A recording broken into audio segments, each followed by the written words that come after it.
So who's the next leader in your opinion?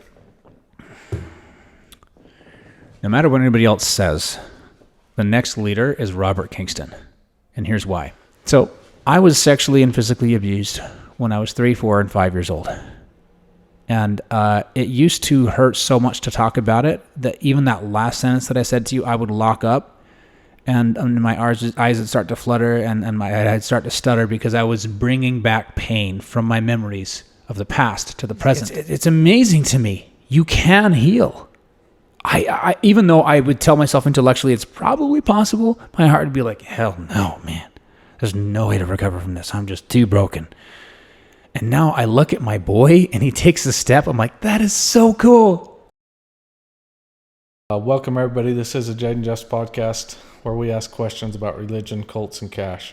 Today I have Kent Bull with me, and I'm excited to have him. He grew up in the Kingston Group. Kent, do you have anything to say before we get into it? Yeah, cults, cash, and one other thing. What was that you said? Religion. Okay, yeah, this will be a fun conversation. Yeah. I have something to say on every one of those topics. Yeah. Initially, I wanted to talk about religion and cults, and then I also wanted to talk about business and money, and I didn't really know how to say it. So I was kind of like, I'll just say cash, Mm-hmm. So that's kind of the idea behind that. But the first thing I want to ask you about is the way you grew up, where you grew up.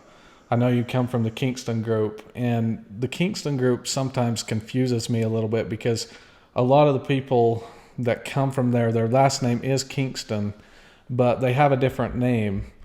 So I just want to clarify, are you like from the Kingston bloodline, or because you go by Kent Bull, but... Mm-hmm. Yeah, this is a good place to start, and this will untangle some of the things about the Kingston Group. And I'll start with something funny. Okay. There's not a drop of Kingston blood in the Kingston Group. You mean they just call themselves Kingston, or? Yeah, I'll tell you the story. And so what it was is, so let's actually go back to 2019. I had sent in the paperwork 3 times and got rejected 3 times to change my name. And I was going to change it from Kent Ortell Johnson to Kent Ortell Johnson Kingston. And the reason why is I thought Kingston was my real last name.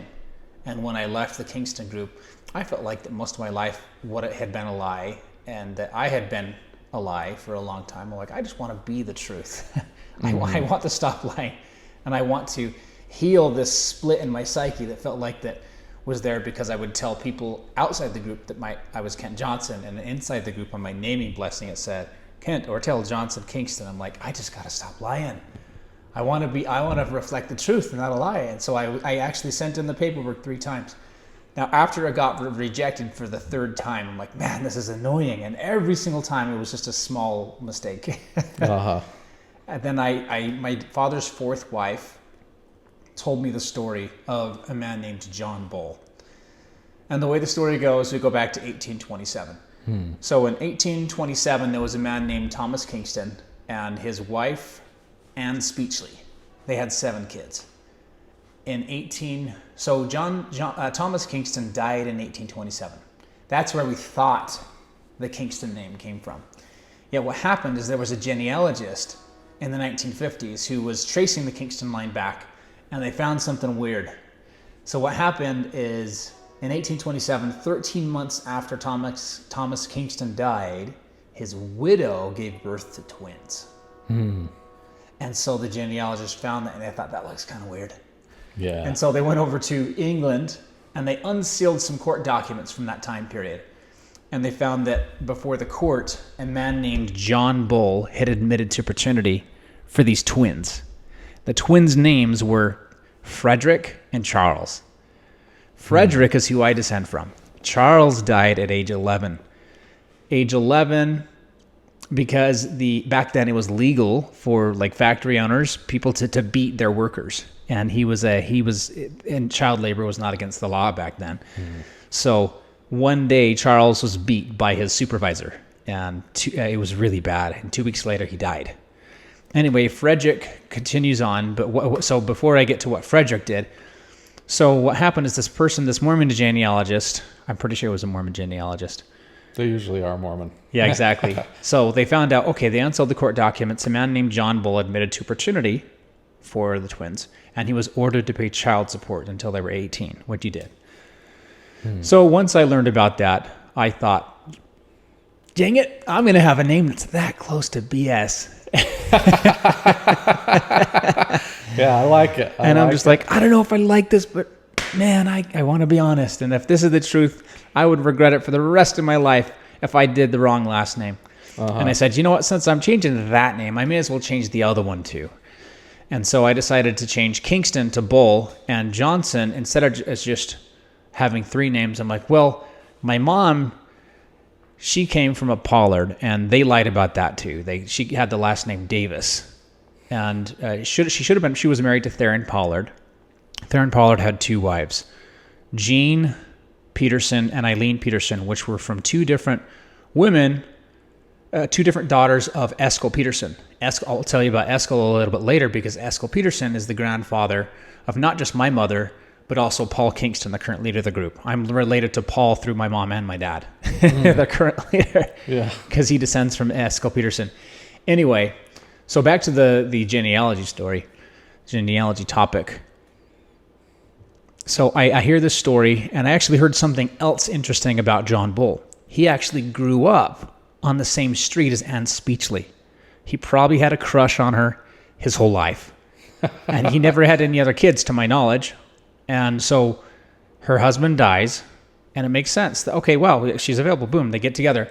I don't know why they didn't take the last name Bull. They were never officially married. And so it went back to that point, and I thought, you know what? I am going to resurrect that name. I'm bringing that back because I want to stand for truth. So you're saying pretty much all the guys that go by Kingston are Bulls. That's right. Wow, that's crazy. So you're going back to Bull because you really are a Bull. I really am. That's crazy. It really is. I mean, yeah. Yeah. Wow. And I think it's kind of silly how some of the people in the Kingston group, and I could name one person in particular, will make a lot out of the Kingston name. King Stone or King this, King that. I'm like, we aren't King nothing. We're a bunch of bullshit. Yeah. That's kind of, yeah. Everybody, the groups definitely have the feel and identity of being above everybody else, even though there's some kind of weird humility they carry, right? It's weird. You happen to know the same people that I know. Yeah. It's weird because, like, in our group, we wouldn't ever say, oh, you know, we're way, way better than everybody, but we definitely carried that identity. And it's just weird because there was some sort of humility, but also it was fake because we considered ourselves way better than everybody else in the world and the chosen of God and whatnot. Mm-hmm. That was so weird for me when I left because I felt this reckoning happening in my soul of like, oh crap, now I'm living amongst all the people that I said that I was better than. And I felt this internal shame, like, I guess I'm not that much better than you. Sorry, guys. Yeah.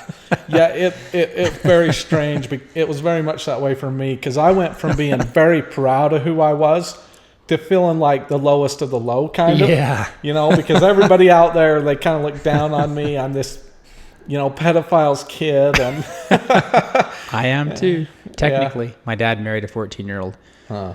I think that's different than like messing with really, really young kids, but yeah, my dad's fourth wife was a 14-year-old. So technically I'm the son of a pedophile. Yeah, I mean, it's not that. I mean, 12, almost 13, 2 years younger. So, you know, from my dad. Mm-hmm. But so when did you end up actually leaving the Kingston Group? It was June 2nd, 2019. That's the day you're like, I'm walking away. I'm out of here. Yeah. So I actually got up in a church meeting. It was going to be Father's Day. I was going to get up. I had a little speech prepared. And then as it came, I looked up on the calendar and it said Father's Day. I'm like, crap, I can't do that to my dad. Even though that I disagree with this, that, and the other. Like, that would just be a dagger through the heart in a way that nothing else would be. And so I'm like, okay, I'll bring it up 2 weeks. Okay. And what's funny is it worked out poetically. There's a little bit of lead up to it, but what happened is I show up with the whole, I'm super like prepared and professional. So I brought my bill of divorcement from the church, letter of resignation from bill of divorcement from the co-op, letter of resignation from the church, because I was a priest at the time. I was teaching a certain age group, 18 to 23-year-old guys. And I show up with these letters. I'm going to give them to Paul, and I have this little bell with me, and there's a story behind that. But I find out when I get to church that day that it's graduation day. Oh. And that's when they have all the graduates give their speeches. Yeah. I'm like, oh, man, this is perfect. Yeah. Well, before we get into what pushed you to leave too much, do you want to tell us a little bit more about your early life growing up and how that was? I mean, for me, I grew up in the FLDS, and we kind of grew up really isolated. Mm-hmm. And so I'm always interested in how these different groups are raised and sort of their background, and how isolated were you, and like, how was your home growing up, with the polygamy situation and all that stuff? Yeah, I actually didn't know that I was in a polygamous group until like I was 6 or 7, until I was old enough to realize what being married meant. It might have even been a little bit later, because I remember the day when my mom told me, your best friend William, his dad is your dad too. Really? That's crazy. You didn't even know? I didn't get it. And the reason why is that they wouldn't talk about, they would say, so my dad's second wife, her name is Marie. And so they would say, oh, Aunt Marie, or Aunt Mary for the fifth wife, Aunt Becky, Aunt Annie. And they wouldn't say mother or whatever. Like, I think that's really, really dumb. I think that's interesting. I did not know that. Yeah. And there are other polygamous groups where they would say mother so-and-so, mother so-and-so. And when I heard people doing that, I'm like, oh, my heart breaks a little bit. We should have done that. Why didn't we do that? I wanted to connect, because every little bit of connection that I didn't get, I was jealous of. I'm like, I would see other people that looked like they had healthy homes. I'm like, I want some of that. Oh my gosh, give it to me. Because ours was not very connected. Like, I'd say my dad's family has its strengths and has its weaknesses. But the fact that every woman was in a different home, and we always felt like we were in a state of disconnection and fear, especially because everybody had different last names. And even though it wasn't really said very often, I learned from a young age that, I don't talk about William like he's my brother. He's my age from the second wife. And I don't talk about her like she's with Dad, because they called my father Uncle Kent instead of father. So you're from the first wife. I'm from the first wife. Okay, so his second wife, third wife, they call him Uncle Kent, not father. Right. That's crazy. Yeah. And so the Kingston Group lived in constant fear of people being found out for polygamy. And of course, the fear dropped in 2016 when the the Utah Supreme Court decided to no longer prosecute polygamy. But I grew up, and people said, yeah, if you talk about these people like your brothers, then your dad's going to go to jail. So it was more for legal reasons that they did this for 40 years. Yes. Well, there's two sides to that. There's the supposed family protection angle of it, and then there's the take advantage of the government side of it. Mm-hmm. And there's even an attitude. Some of my dad's wives have this attitude, and a lot of people in the group have the attitude, and I can see where it comes from. They say, well, the kids are already here. Somebody needs to pay for them. And then they're like, well, if we're paying taxes to the government, shouldn't we be able to get all this stuff back from it? And I don't believe that way myself. I think if you're going to have kids, you damn well better pay for them. Yeah, you better take care of your kids. Yeah, but I could understand where some of the feel, especially when some of them are so destitute, I can understand where that comes from, and especially when there's no possible way ever in any reality, other than if you're Elon Musk or like him, for one man to pay for 50 kids. Mm-hmm. Well, my dad has 51 kids. 2 of them died, so I guess 3 of them died, so he had 54, but 51 living. That's the same amount as my dad, 54 kids. No way. Yeah. Wow. Yeah, a lot of people don't realize that my dad, he had 80 wives, but not that many kids. Huh. I mean, for 80 wives, right? Yeah. Yeah. Yeah, because the kid ratio with people in the upper echelons of the Kingston Group is 10 to 15 kids plus per wife. Wow. Yeah. That's brutal on the women.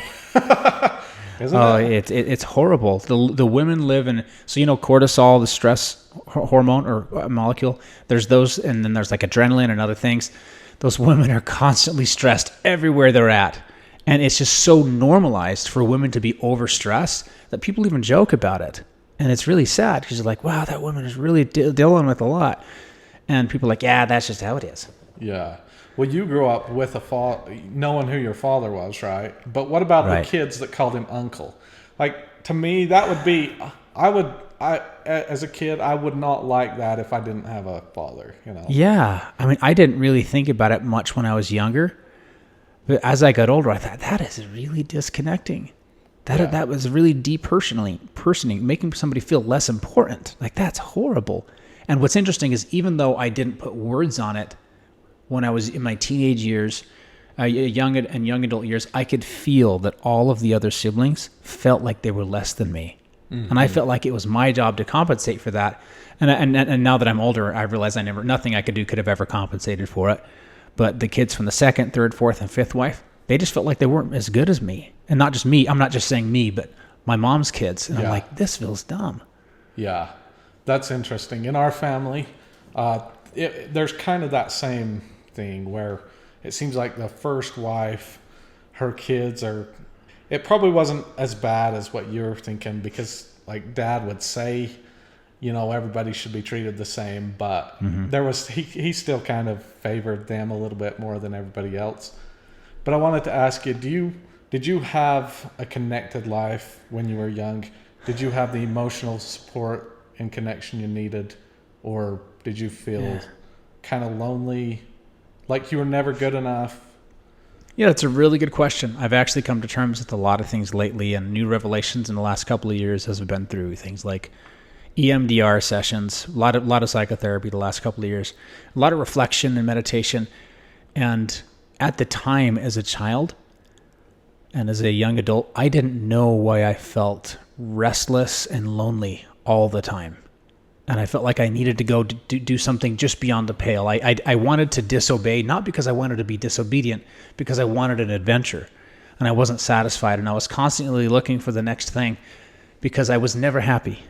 I was never happy, never satisfied. And I was always looking for validation. And I never felt emotionally calm or stable as a child. And only recently have I actually really figured out what was going on. But were there times that I enjoyed and had fun? Yeah, for sure. I mean, it's not like I have no good memories. There are plenty of good memories. Yet there was always this feeling of unease. Something's off, or I need to go do something, or I need to go over here and do that. I need something more from mommy. I need something more from daddy or from my older brother. I was never okay with me as I was. That's interesting, because I was so much the same way. I never felt like I was accepted as good enough, or there was never a time when I felt like, okay, you did good this past month, this past year, you've done it. Whatever we required of you, you've done good enough. That's a really good way to put it. I never felt accepted either. I never felt acknowledged. And what's interesting is, so I have a story on this with regard to a conversation I had with my father on this specific subject that's very telling. So I confronted my father about some feelings that I had, or the lack thereof, when I think I was 23 or 24. I had just finished my master's, not master's, but bachelor's degree, and I went to my dad and I said, Dad, why don't I love you? Like, I want to love you.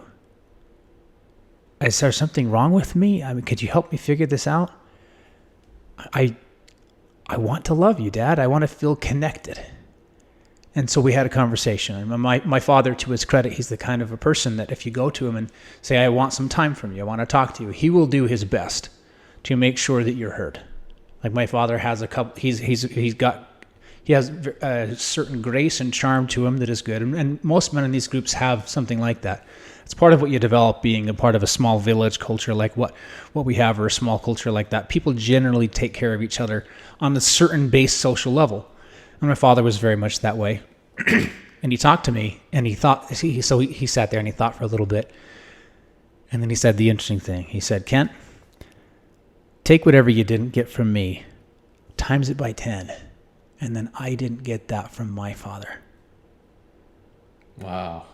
And I thought, well, that makes me feel two things at the same time. And I wasn't saying this to my dad, but I was thinking, I'm like, well, thanks for telling me the truth, but that doesn't satisfy me at all. Like, I feel really bad for you, Dad. I feel really bad for you. That must have been even more painful than what I'm going through, but that feels like an excuse, man. You're not giving me anything. Yeah. I'm glad you at least gave me the truth. And now that I've actually learned about psychology and human development, what I would add to that, what I would tell my younger self if I was talking to that kid the day before, or even the day of he's going to talk to his dad, I'd say, hey, here's this book you need to read. It's called The Body Keeps the Score by a man named Dr. Bessel van der Kolk, who's the world's leading authority on what's called childhood emotional neglect. Mm-hmm. And he makes the case in that book for taking what is often classified as borderline personality disorder or bipolar or manic or other things. And he says there's a new classification that needs to be there. It's called childhood emotional neglect. Because what's interesting is usually, so I was initially diagnosed with borderline personality disorder sometime in 2019 when I went to my first psychotherapist. And I was crestfallen. I'm like, dang it, I'm messed up. Shoot, am I going to be like this forever? Yeah. And then I talked to my psychotherapist, because I was resisting. I was in denial. And my psychotherapist is like, yeah, denial is a typical response. Uh-huh. Anyway, and then and I'm like, can I be fixed? He's like, well, it's kind of like musicality. If you're like this, you're kind of like this. And I'm like, no. And then eventually I find my way to this book, The Body Keeps the Score, and I read it, and I'm just crying the whole way through, because I'm like, oh my gosh, that's me. And what it is childhood emotional neglect is not a part of the American Psychological Association's manual. They have a manual called the DSM, a Diagnostical and Statistical Manual. And because of, Big Pharma and a couple of other things that are keeping useful diagnoses out of there, then people are overdiagnosed with borderline personality disorder because there's not a more precise thing to talk about for something like childhood emotional neglect. So I actually agree with Dr. Bessel van der Kolk that should be in that manual, in the diagnostic manual. And I think the more personally, I'd love to have a professional confirm this. I'd like to, or not, I could be wrong.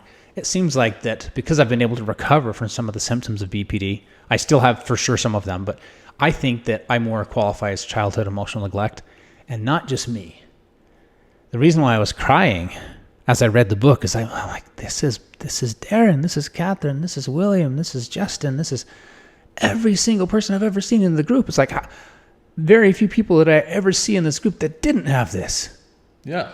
Like, oh my gosh. And my heart just went out to every child in every polygamous group and everybody that ever grew up there. I'm like, this is just pure math. Our enemy is math. There's no way for us to not grow up in neglect. And the Lord doesn't make up the difference. Did they use that phrase in your group? Oh, yeah. Oh, the Lord's going to make up the difference. We'll have 3 wives, 4 wives, 5, maybe 15. Yeah. Right? And you're like, yeah, God wants us to do it. And so we're going to obey. And because we obeyed, He will make miracles happen. That sounds so much like FLDS. It really does. Like, if you're lonely, you're not praying enough. You need to get closer to the Lord. You're missing. You're ducking dances, right? You're not going to the dances. You're not going to the events if you're very lonely. Yeah, yeah. And I guess I don't know if they did dances in the FLDS. No dances. Oh man, yeah, that would have really sucked. No, yeah, it was interesting. By my day, everything was so isolated to make everything either work or lonely or scripture reading. I mean, just suck the life out of you, Ouch, man. But so what do you think? Were you close with your father when you were 14, 15 years old? What do you feel about him now? Yeah, I was never close with my father. Never in my entire life. Do you have older brothers? I do. 1. I'm the second son. Wow. He just didn't spend a lot of time, or? I don't think my father was prepared to be a father. I think he was prepared to be a provider. My father is an extremely loyal and dedicated man. As I imagine your father has similar things. For what his vision of what he is to be loyal to, your father was probably very loyal and dedicated in his own mind. And I see that about my own father. My father, to the image of the value system that he thinks is important, he's very loyal and dedicated. Now, the thing is there's blind spots. And the blind spots, they're papered over as, oh, we don't know quite how this is supposed to work, but God's going to, as long as we bring our best game, our A game, and with what we can, God's going to fill in the gaps. And what that stops is it stops people from thinking, well, what are the true needs here?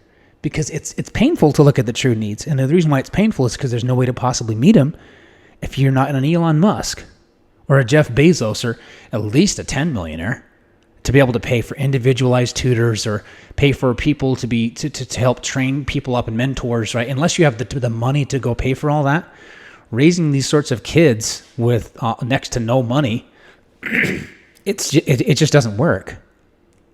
You said he was prepared to be a provider, not a father. What is the difference? Okay, so if I want somebody to put a roof over my head, clothes on my back, and food in my belly, but to have no concept whatsoever what my heart means, I can rely on my father to do that. And the reason why that's even painful to say, and the reason why that's painful to say is that I could see in my father's eyes a genuine desire to have connection. I could see his loneliness every single Sunday when we would meet. It's like he's lonely, his wives are lonely, us kids are lonely, and we're there to help us feel less lonely. But we're there for the meeting in the moment, and then we break and we go do our thing for a week, and then we come back and maybe have 10 more seconds of a moment, and then it's gone. There was no sustained connection. And even when the boys would go do their outings, or when the girls would go do their outings, you might have 10 or 15 seconds, or if we're lucky, a couple of minutes, where we start to have a deep conversation. But never at any point in time did my father ever have the time to take me aside and say, Kent, what's going on for you in your life? Tell me what your challenges are. I heard you had a crush on this girl at school. Oh, well, let's talk about girls. Or, oh, you want to do this competition thing. Let's talk about that. And it was almost the opposite. I was really into piano. I was really into computers and stuff too, but I was into piano, and never once did my dad sit down and say, wow, you did a really good job. That is so cool. Have you thought about this song or that song? And I was the most musical child of my entire family. And my mom was musical, and that's why. And it's just like, and my dad almost gave me the eye of like, why are you spending this much time on that, Kent? I'm like, Dad, this is my heart. Come on. And so, but then I think about it, and let me put myself in my dad's shoes for a minute. Did he ever have a father come and say, hey, Kent, what are you interested in? Who are you? What are you like? No. My father's father was Ortel Kingston, the second leader of the group, 14 wives and probably 150 plus kids. And Ortel was way worse than my dad. He was way more exacting and demanding and judgmental. And it's, so can I hold my dad responsible? Well, okay, if we want to play the blame game, sure, there's some shared responsibility there. But I can also acknowledge that math itself was my enemy. The culture itself, the system itself is to blame. And how much is my father's fault versus my mother's versus, the people leading it? It's everybody. It's like, so when a village fails, the village fails together. Right? It's right. My dad did not grow up in isolation. I did not grow up in isolation. So I can have compassion for my father for the situation that he was in, while also having indignation and upset and frustration. And I think you can have those things in your heart and your mind at the same time. 100% agree. You can love the hell out of your dad and hate a whole bunch of it too. Why is it that these groups, I know exactly what you're saying, you come together for Sunday school. It's like a time where everybody's supposed to be connecting, but it's about religion. It seems like the most connected time there might be, but everybody in these groups lacks connection. A lot of them will have a friend here or a friend there that, they're pretty good friends with. But why is it that these groups, even they're so close and they're so tight knit, but as individuals, we're so far apart from each other. I was, with my brothers, we could banter and stuff like that, but could we have a deep conversation? Rarely. If it was usually me and someone much older than me. But just like watching all my sisters, like we were so close as a family, yet as individuals so far disconnected. Why do these groups harbor that? I have a theory, and I think you're going to like it. And I will give credit where credit is due. So the hero's journey is something that's been taught through time immemorial. Christ is an example of somebody who lived the hero's journey. Abraham is. And I credit Jordan Peterson with helping me think this through. So the groups that we grew up in are a representation of the all-devouring mother archetype. She's going to make her children feel good forever. Oh, I'm not going to let you go away from me, or else you might get hurt. And what's fascinating is overlaid on top of that all-devouring mother is the tyrant father, the tyrant king. It's fascinating how they interlock like that. Like the polygamy mother holds you there forever, and then the kingly overbearing father forces you to obey. Mm-hmm. And what that means is that you're never able to have an Abraham moment. And what I mean by that is you're never able to have your own genuine adventure. And the reason why people are silent is they're not connected to themselves first. If you're not following your mission in life between you and God or with divinity or whatever that is for you, well, what do you have to talk about? What do you have to share with other people? And if they don't have their own adventure, what do they have to share with you? Just the latest gossip. Or, oh, I'm going to go on a vacation. Oh, my wife had a baby. Oh, I got a new job. Or, oh, I got a razor. My life sucks. Yeah. I mean, because and what it is so if you go back to the Abraham story, so God comes to him when he's like 80 years old and says, you need to leave your father's tent. Mm-hmm. He says, you haven't had an adventure. You haven't grown up. You need to go do this. And Abraham's like, well, I'm old. My wife's old. You sure we want to go on an adventure? And God's like, yeah, go. And he goes and he does all these wonderful things and he has this adventure and he comes back a wiser man. And then he's able to go on and live his life. And what's interesting about that is if you've ever read the book called The Alchemist, it's another, it's the idea. So basically the plot line from that book is you start somewhere. This guy's kind of down on his life and his luck, and then he gets inspiration. He goes through the desert to try to find this grand vision. Goes to the oasis, gets a temporary reprieve, and then he's like, oh, I have to go further. Shoot. And wise men come and show him where he needs to go, and then he has to go finish going through the desert. Finally gets to where he's going, and now he goes back to where he came from, and he's like, the girl that he had a crush on, he no longer has a crush on her. She's gone. and his whole life is different, but he's been on an adventure, and he's become wise, and now he feels like he has something to give back to the world. Well, the reason why our voices are silenced in these groups and why they're so disconnecting is because we haven't found a way with our cultural fabric to support people going on their own adventure between them and God, figuring yourself out, who you are, what you have to contribute to the world, and then to come back. We've tried to simulate that in various safe ways, but we're not really doing the challenge justice, because to do the challenge justice, you have to jump off the edge of the cliff with your wingsuit, whatever it is. You have to fully surrender to the challenge. You can't have some tie that's keeping you back in the group, that's your mother's apron string or your father's chain that says, oh, no, Jaden, Jeff, you can't, just a second, you got to do it this way, and here's how it needs to look, and here's your checklist, and turn your homework in. No, that's not what real life is like. Real life is terrible. It's a calamity, continuous, lots of failure. And the groups are so afraid of failure that you're never allowed to go on an adventure. And so if there's one thing that would change the group that would, I think, bring a lot of liveliness to people. So how many times did you, there was some adventure in the beginning of the Kingston Group, and then it got less and less over time as things got more bureaucratic and standardized. And I would imagine back in the time of John Wayne Barlow and people like him, when there were a lot of big egos and personalities, there was probably a little bit more adventure. But the same thing probably happened in the FLDS and the Kingston Group, is that as there was more power and money and women, then people were like, we need more control. And along with that control came the silencing of voices so that you could have a uniform layer of obedience. 100%. And I absolutely love your explanation for why there was no connection. You cannot be your own person. You cannot go on your own adventure. That was 100% what I needed when I left. That's what pushed me to leave, essentially. You are who you're supposed to be, and you cannot stray outside of that. And it's crazy that that's the reason for the lack of connection. Well, I wouldn't say that's the only one. I just think that's the main one. I think it's the main one, 100%. You cannot explore outside of the boundaries they put on you. And let me ask you, does that make so the group itself is somewhat impossible? Because they got to put the boundaries there to maintain the group. Is the group somewhat impossible? So when you say impossible, the way that I think that could make sense is if you could say impossible to sustain or impossible. I mean, there's a number of ways that it's impossible. There's mathematic impossibility as far as if you want to create mature souls instead of adult children. But as far as impossible in the sense that can the vision work? Can the desire of the overbearing, all-devouring mother and the overbearing father, can those work, or are they impossible? They're forever impossible, and they cause decay. And the reason why they cause decay is they don't have anything new.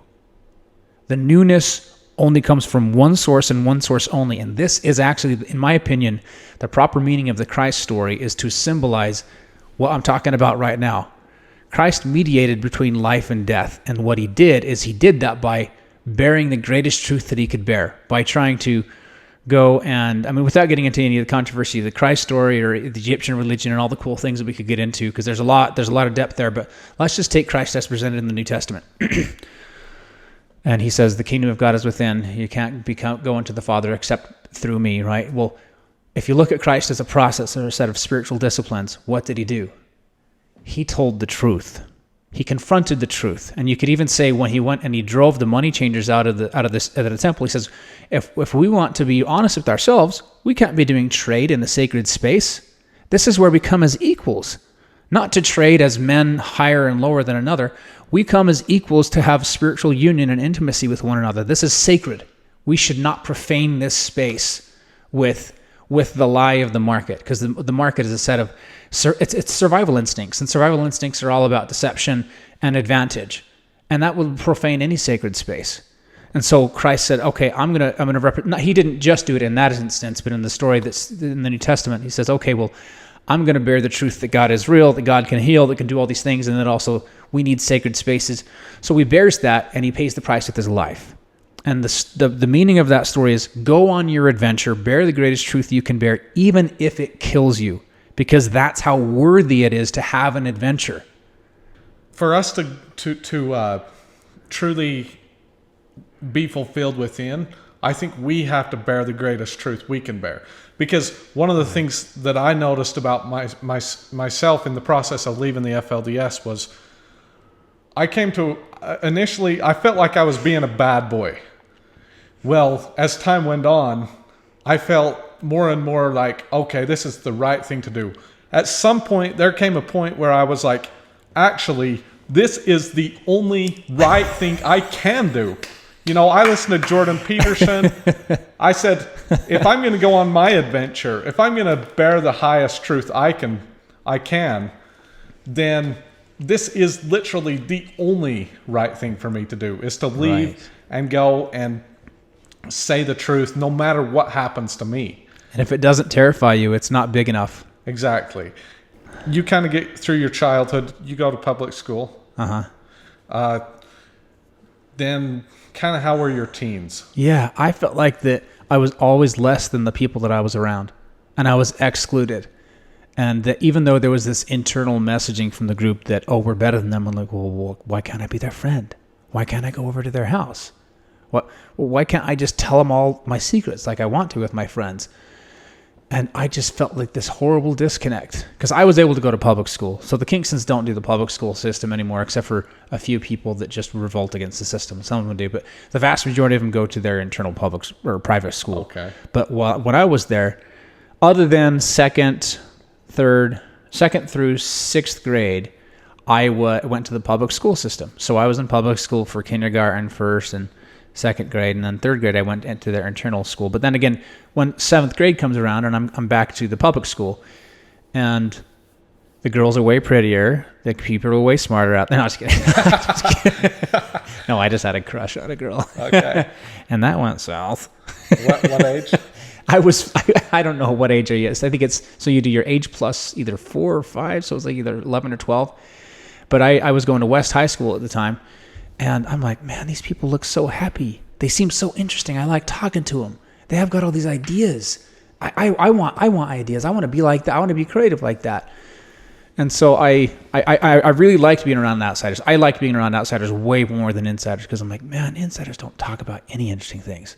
Interesting. Because I would love being eight and ninth grade, and there are these kids talking about philosophy, about difficult ideas of ethics and morals, and then some challenging things about mathematics and history. I'm like, wow, that's really cool, man. When we're in what I would call it the order, like in the order, we just talk about dumb Sunday school stories. Exactly. I mean, you're not going to be talking about philosophy in these groups, right? It's like God says this is how it is, and this is how it is. You don't ask those questions, right? Yeah, and if I started to try to, people would give me these non-answers that were just there to try to park my thinking and either put it on a shelf or this is what God says here, and then it would end. Mm-hmm. So you have crushes growing up here and there, but when's the point where you finally are like, okay, I'm considering getting married? Is that 18? Is that 20? When is the like, okay, this is getting serious. Life is getting serious. I got to get married at some point. Yeah, I actually didn't get married until I left the group. And I wanted to get married when I was 18, 19, and 20. And by the time I was 22 and not married, I'm like, I am messed up. I'm screwed up. I have disappointed God. I'm probably going to die single. Did you feel like that was your fault or the group's fault or? Oh, completely my fault. How could it be anybody else's fault? Yeah. I mean, that's how you grow up. If you're not progressing, it's your fault. And also, I had an addiction to pornography. I had addiction to pornography and masturbation, and that started when I was 15 or 16. Where did you get your pornography? Internet. Okay, so did you have access to the internet? Yes, I did. Okay. How did you were kind of a computer guy, so is that kind of how you had access? Were you into computers when you were young? Or? I was, yes. I was into computers when I was young. But I actually thought that because I didn't realize it at the time. I thought that because I wanted to be around a woman, whether she was just a naked porn star or just a woman in general, I thought I was bad. I'm like, oh, this feels really bad. But what it was is I just didn't know how to handle male sexuality. Because the group never talked about it at all. It was never talked about ever. Right. And now I look back. I've been in addiction recovery for a while, and I'm making good progress. But I look back and I'm like, oh, I just didn't know how to handle the emotion of sex, because sex is an emotion. Mm-hmm. And I thought, man, I wish... Because at the time, I really wanted, I even though I felt a lot of shame, I'm like, I wish I could talk to Dad about this. I wish I could talk to my older brother Darren about this. I just want to, how do I handle this? I don't know how to handle this. And people would just say, just have self-control. Just have willpower. I'm like, but this is so powerful. Don't think about it or... Yeah. You just try to put it out of your mind or meditate or pray. Yeah. Yeah, for us, like, by the time, clear up until I was 20... It was like, do not, if you even thought about a girl, if you even looked at a girl, I was supposed to tell my dad, tell him a confession, So it was pretty strict. But so you're thinking about when you're 18 to 22, you want to get married. Yeah. Seriously. Why not get married? Did it just not work out or? Oh, yeah. So the girls that so when I was interested in a girl, I would usually stop looking at porn for a long time. And then after she got married, I'd be like, crap. Okay. Yeah. I'm feeling bad. Yeah. No. And then I would use it as emotional regulation, which is a horrible, horrible trap. But, and computer porn? Games and YouTube. And I guess it wasn't YouTube back then, but whatever movies, I'd watch movies and mostly play computer games. How many, do Kingston's watch movies generally? Yeah. Oh, yeah. Okay. Yeah, they never really had the whole stop the internet thing. Gotcha. And even if they said it, that nobody did it. Yeah. Okay. And with the Kingstons, the reason why that's easier is they all live in houses amongst the general population. Yeah. Okay. Yeah. So you couldn't really police it even if you wanted to. They're trying to these days. They're trying to install routers on people's houses and help do filtering and aggressive this, that, and the other. But, with smartphones, the battle's pretty much over. Yeah, no kidding. So, what age were you when you actually left? I was 29. 29. And you still weren't married? I was not married. Is that why you left, or? I'd say it's related, but it's not why. It's for sure not why I left. There's an interesting story there, but that's because I wasn't married is not why I left. Well, let me ask you this: if they had given you or allowed you to get married by 29, do you think you'd still be there? That's a really good question, and here's the reason why I think I'd still be there. Unless I would have done the 400 hours of study on the Mormon religion and on Christianity that I don't know that I would have left, because I was so depressed. I was in such bad shape. I was in addictive cycles. I'd probably still be there in those addictive cycles, in those shame cycles. And I'd probably have way more kids and be way busier. I'd probably just be way very trapped. Yeah. Maybe not. But it seems like I would care about truth. But even for those that care about truth, there's just the reality of having enough time to figure it out. Yeah. Well, can you tell me about those years of? It seems like they would have been years of struggle from when you were 20 to 29. Yeah. Were they years of struggle? I'm sure you had good times, but... Oh, yeah, it was mostly emotionally numb. So after about 21, I got pretty depressed in college when I was 20. And part of that was that I wanted to go get a music degree, and my parents didn't support me, but I was doing my own thing. And then I got some semesters of bad grades. I didn't know how to handle it. So in college... Where did you go to college? University of Utah. Okay. I really, really wanted to have friends and be with all those people. I didn't want to be in the group anymore. And if I would have had my emotional house in order, I almost certainly would have left at the college time. Mm-hmm. I didn't get my emotional house in order until recently, like through a lot of therapy. I finally figured out what the heck was going on. But I almost certainly would have left around college time, because there were so many cute girls, and some of them would hit on me, and I wouldn't be able to handle or follow through on any of it. Yeah. You're a pretty good-looking guy. Thank you. I appreciate that. Yeah, I gotta say this for the viewers, but Kent is 35, and yeah, I genuinely, when I saw you, I thought, no, you got to be 29, you know. Mm-hmm. So yeah, and when I was 28, people thought I was 18. Really? Thanks, Mom. My mom is very beautiful, and also she's a very healthy eater. Awesome. Yeah, and if you look at, so what's really cool, my dad's pretty handsome as well. And if you look at the pictures of them when they were just getting married, you're like, they could look like models. Yeah. Yeah. Like, well, okay, I guess my dad's not totally throw a waste. No, I was kidding. Yeah. Just kidding. No, my dad's pretty handsome. My mom's very beautiful. Yeah. So, what finally pushes you to leave? I felt like I had to leave. So what's interesting is I never would have left. I don't think I ever would have left, or would have left that soon, if I didn't have a huge crush on a woman. And I said this on my old YouTube channel. I told the whole story. What it was is I was lifting out of a depression. I was earning more money than I'd ever made. I finally got a decent developer salary job at Medici Ventures in 2018. And so I was earning good money, and that money gave me time to breathe, to actually do some study. And I had fallen in love with, or a huge infatuation with, this daughter of my business partner. And I had a business partner who was outside the group. We were doing some stuff in the political world. We had a lot of success. It was an amazing success what we did. He had a really pretty, smart, and troubled daughter. Okay. And I fell for her the first time that I got in a car with her. 6 days later. 6 days later, my heart was just like, this is the right woman. Oh my gosh. That was the biggest crush I'd ever had in my life up to that point. How old were you? I was 28 and she was 23. Gotcha. So anyway, and I didn't realize it was actually trauma bonding. I finally realized this after going through a lot of psychotherapy. Both of us had unavailable mothers and overbearing fathers. And her father was much, much, much better than mine, but I didn't realize I felt like there was something bringing us together that made us understand each other in some way, but most of it was actually trauma bonding. Okay. But what happened is, so the way that the psychology worked with me is that I said, oh wow, I really feel like I love this girl, and I need to find out if I really believe this stuff, because I don't really have a testimony, and because I was being honest with myself, I'm like, I don't really know if it's true.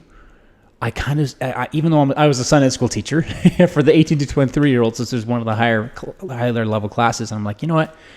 I really need to find out.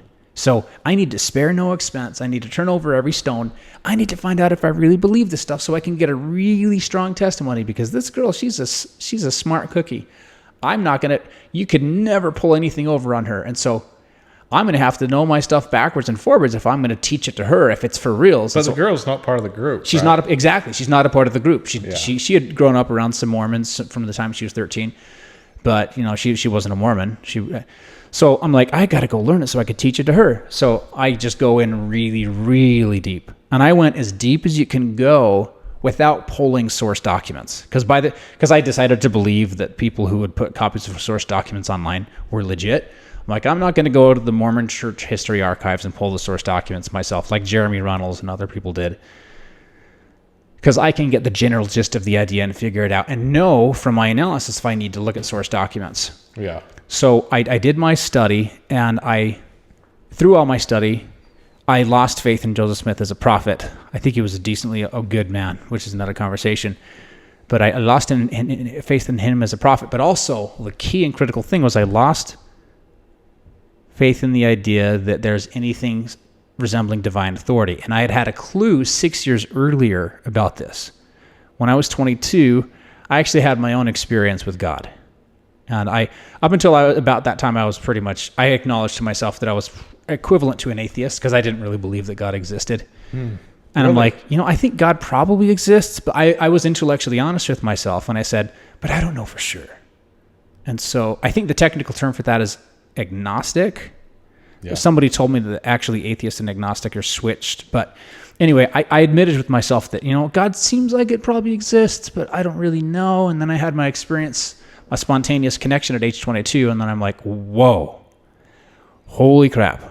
This is beyond anything that any of the holy books talk about. Can you share that? Or I'll come back. Let's come back to that because I want to answer your question of what I left. But I had an experience. In that experience, God showed me that, hey, I'm not above you. We're right across from each other. You're not below me. I'm not above you. We're right across. And I'm like, are you sure? You're so much bigger than I am. You're all this intelligence. I'm this little small thing. And God's like, yeah, I'm not above you. Don't you nil? We're right across. I'm like, whoa. And there's this idea from Lao Tzu and the Tao Te Ching from Eastern thought that sort of illustrates this. He says the Tao, referring to the divine or God, the Tao is like water. The Tao is low. And so if you think about it, if you think of yourself as a drop of water in a body of water, yeah, the waves can rise up and rise down, but there's no one wave that's above another wave or even below. I mean, they'll equalize out. And like it's like all the water droplets surrender and we're part of a whole. And so God taught me that spiritual lesson when I was 22. I didn't quite know how to understand it, but I was asking. What's interesting is leading up to that, I was asking about the Kingston's idea of the law of one above another, a strict hierarchy from God to Christ to human beings down to me. And I was really striving about that because I hated that idea. I'm like, God, if you are this way, I want nothing to do with you. I mean, we'll get back into that, but I was striving. But I said, but God, if it is this way, let me know so I can try to understand it. And then I had my God experience, and God was like, that's not how, no, we're straight across, brother, friend. And then when I was, so what I'm saying is there was an opening in my heart that was created by the divine from age 22. And then 6 years later, when I'm studying Mormon history, I find out, oh my gosh, that was right. And I finally did I did what Joe Dispenza talks about, assigning meaning. I finally integrated the experience. I'm like, oh, there's no justification for divine authority. It doesn't exist. That's what God was trying to teach me. I finally understood. I took the time. I had enough money to breathe. I did the study. I'm like, oh, so if there's no divine authority, Joseph Smith didn't have any, Brigham Young didn't have any, John Taylor didn't have any, the Council of Friends didn't have any. Oh my gosh. What about Jesus? Neither did Jesus. Are you kidding me? Yeah. No one anybody ever had authority. I mean, this is my personal opinion and take on divinity, but no authority anywhere. There's reality. There is what is. And then there's men's attempts to describe it. But what the key point here is I thought, okay, I realized, okay, on my journey out, I'm like, okay, there's no divine authority and no man has the ability to compel me or command me on God's behalf. And from what God told me, God wouldn't do that either. Well, why am I obeying my father? Why am I obeying the leader of this group? They don't want my best interest. And that was unquestionable. They don't care about who I am. They've never listened to me. They don't know my soul. They have no emotional intimacy with me. They have no concern for me whatsoever other than to obey. I shouldn't be there. And then it went a layer deeper. I'm like, actually, staying here is assenting to perpetrating a betrayal on my family by telling them something that's not true. And not just that. I was one of the software developers for the group's internal IT system. They have a total financial control surveillance system inside the group. Not everybody always obeys, but I knew that I had helped build systems of totalitarian control, of constant surveillance. And I thought, me staying here is actively aiding and abetting abusers who are abusing their positions of trust with my family. Not to mention the sexual stuff, the sexual abuse. I mean, the stuff they do to women. Not to mention the silencing they do of young men. I thought just on the things that I'm directly involved with and representing lies, I'm like, I must leave because I love my family. Because I love the truth, and I love the truth more than I love them. I know the best, most honorable, most charitable thing I can do for my family is to tell them the truth of my soul, even if they don't understand it. And that was a day in February 2019, just a week or two before I went to Hawaii to meditate for 10 days in silence to confirm all of this. But I just felt the shift in my soul that day as I was walking. It was a Sunday. I was in the middle while we were separating, going to our classes. Like I can't be here. If I do, I am knowingly doing evil.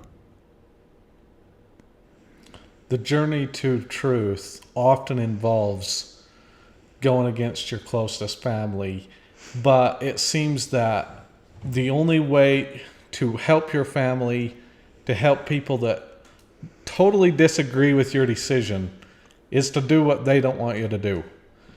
Why should you go against your whole family to seek your own truth? There are a lot of really good answers to that. And the best one that I've learned in the last 6 years is that truth is worth any cost. And a man's heart can only be satisfied with the truth. Cannot be satisfied with women, can't be satisfied with money.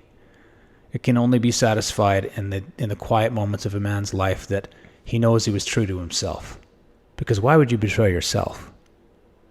And so, to me, I had a commitment to myself. I said, if I have something that I believe is the truth, I will not stay disconnected from myself, because to disconnect from myself is to betray and cast aside as trash myself.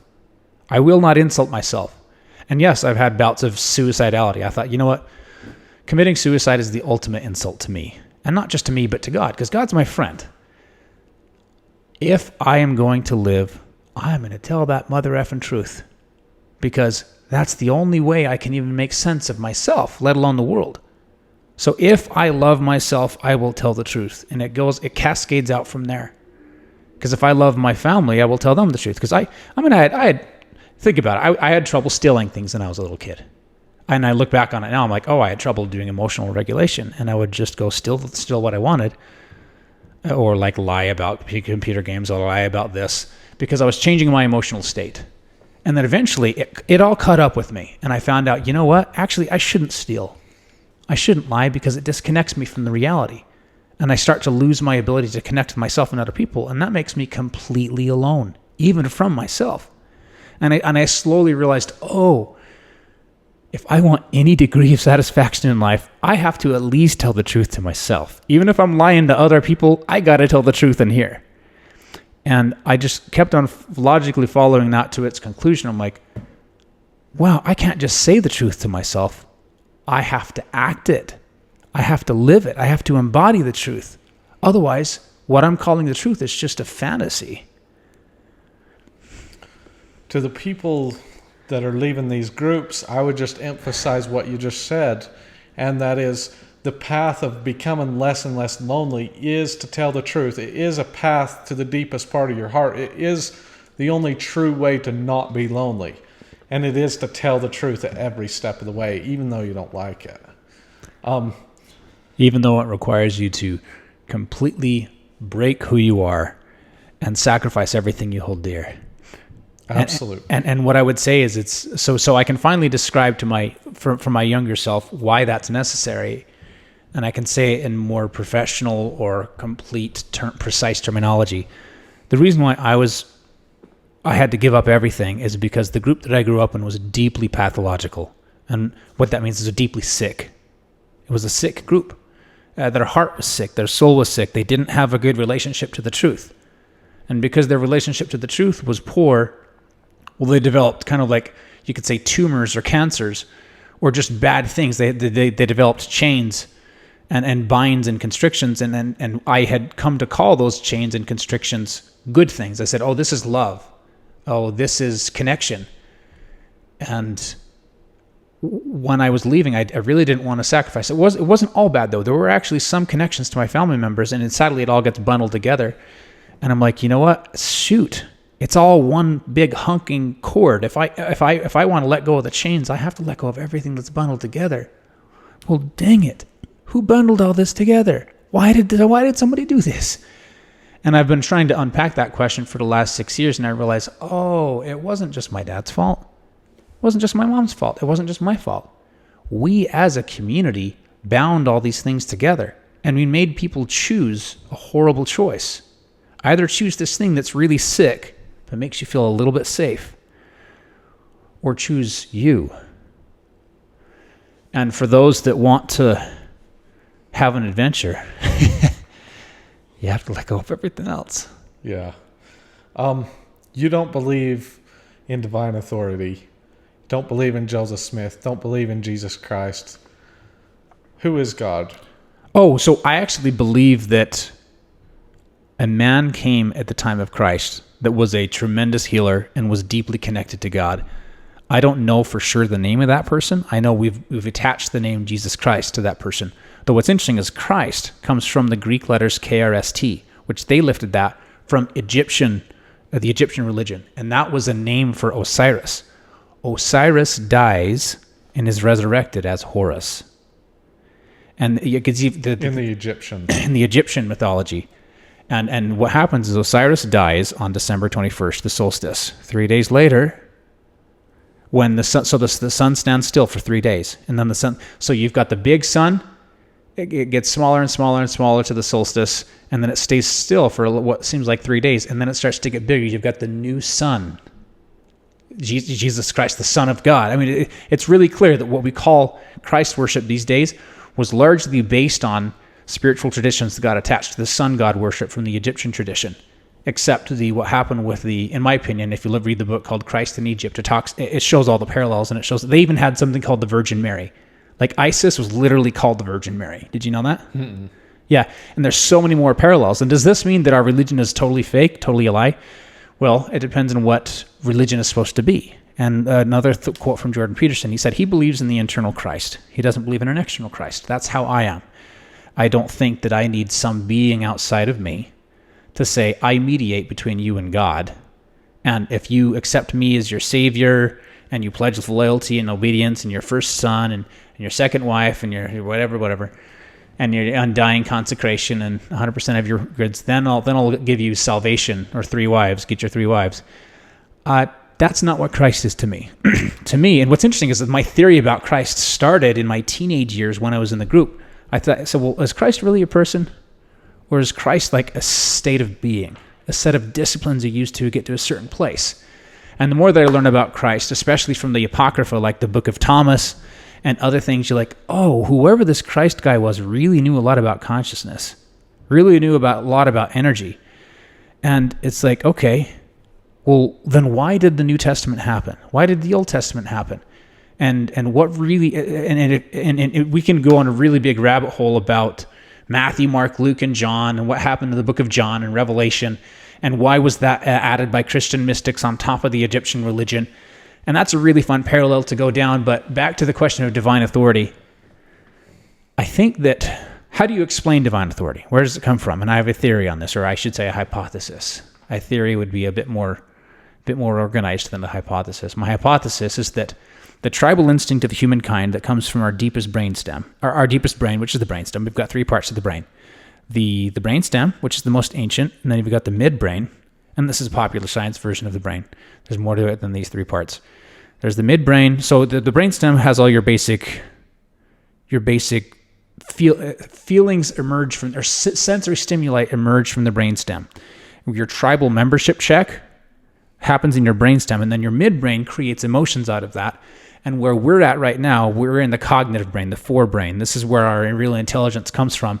So your forebrain creates stories out of all these emotions and sensations to create what we're seeing. The fact that I'm seeing a person with glasses and you're seeing a person with short hair in front of a mic. So all these parts of our brains come together, and I thought, well, what is divine authority? Well, if I had the God, and I'm just trying to take all my experience and bring it together here. So God shows me, okay, we're not above and below each other. I'm like, well, how do I explain divine authority? And I thought, oh, here's one way this could make sense. If what are humans all about? Status, power, authority. Could it be that our desire and our need to be a part of tribes was superimposed on God? Could it be that we brought the idea of authority to God? And could it be that there was this person that wanted to take power and authority, and they said, oh, because it's so important, this must be inspired by God. God must be this way because we're this way.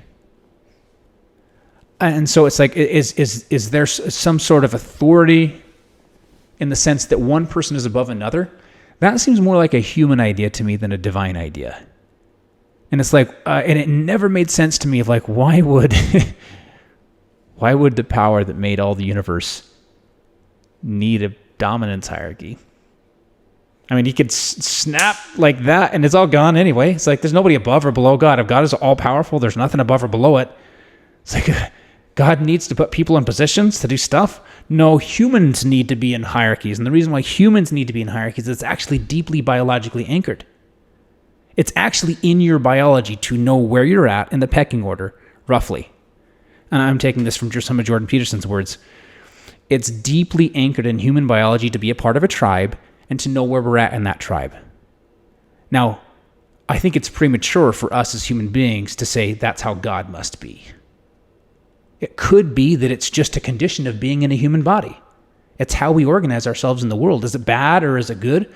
No, dominance hierarchies in general are required for humans to interact with each other because we're part creature, part animal, and part intelligent being. The animal, lower parts of us, we have to have that hierarchy so that we can stay safe from each other. We don't need that hierarchy so that some God can come command us. God's going to manage us whether we're in a hierarchy or not. No joke. We don't need that hierarchy so God can command us. That's a good point.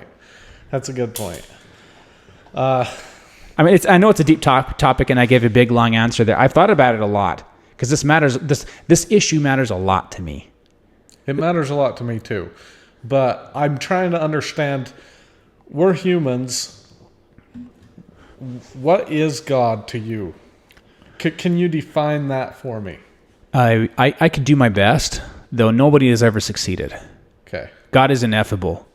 But what I'll do now, I'll give you the story the best way I can characterize God for you is if I were to tell you the experiences that I've had. Okay. Though at a high level, the best words that I've come across right now is that God is a being that is connected to all knowledge and you could say power that's available in the universe. And I mean, God is one word. God also seems to be existing at some sort of a frequency or some sort of level of energy that we can connect with and be in union with. Not merge in the sense that I lose my sense of individuality or I lose my distinction, but be united with, to where God can exist and I can exist and we can be united together, but I'm still me and God is still God. There's this ability to be distinct while not being separate. And so what is God? Okay, we've heard the stories about what the God of the Old Testament, the God of the New Testament, and we've heard, well, it's God omniscient, is God which is all-knowing, omnipotent, which is all-powerful, and omnipresent, which is everywhere. And then you can follow Pascal's wager or different thought experiments people have had through the time of this is what God must be or that's what God must be. And they're all really fascinating. They're all really interesting, and none of them really captured the experience that I had. And what was fascinating for me is after I had my experience, I'm like, why didn't Jesus say that? Why didn't Abraham say that? Come on, you guys, I need some help. I had my experience, and it's far beyond anything I've ever read about. Come on. I mean, the closest to me is and I didn't know this until years later, is what I read about in some yogic texts about yogis. I'm like, come on.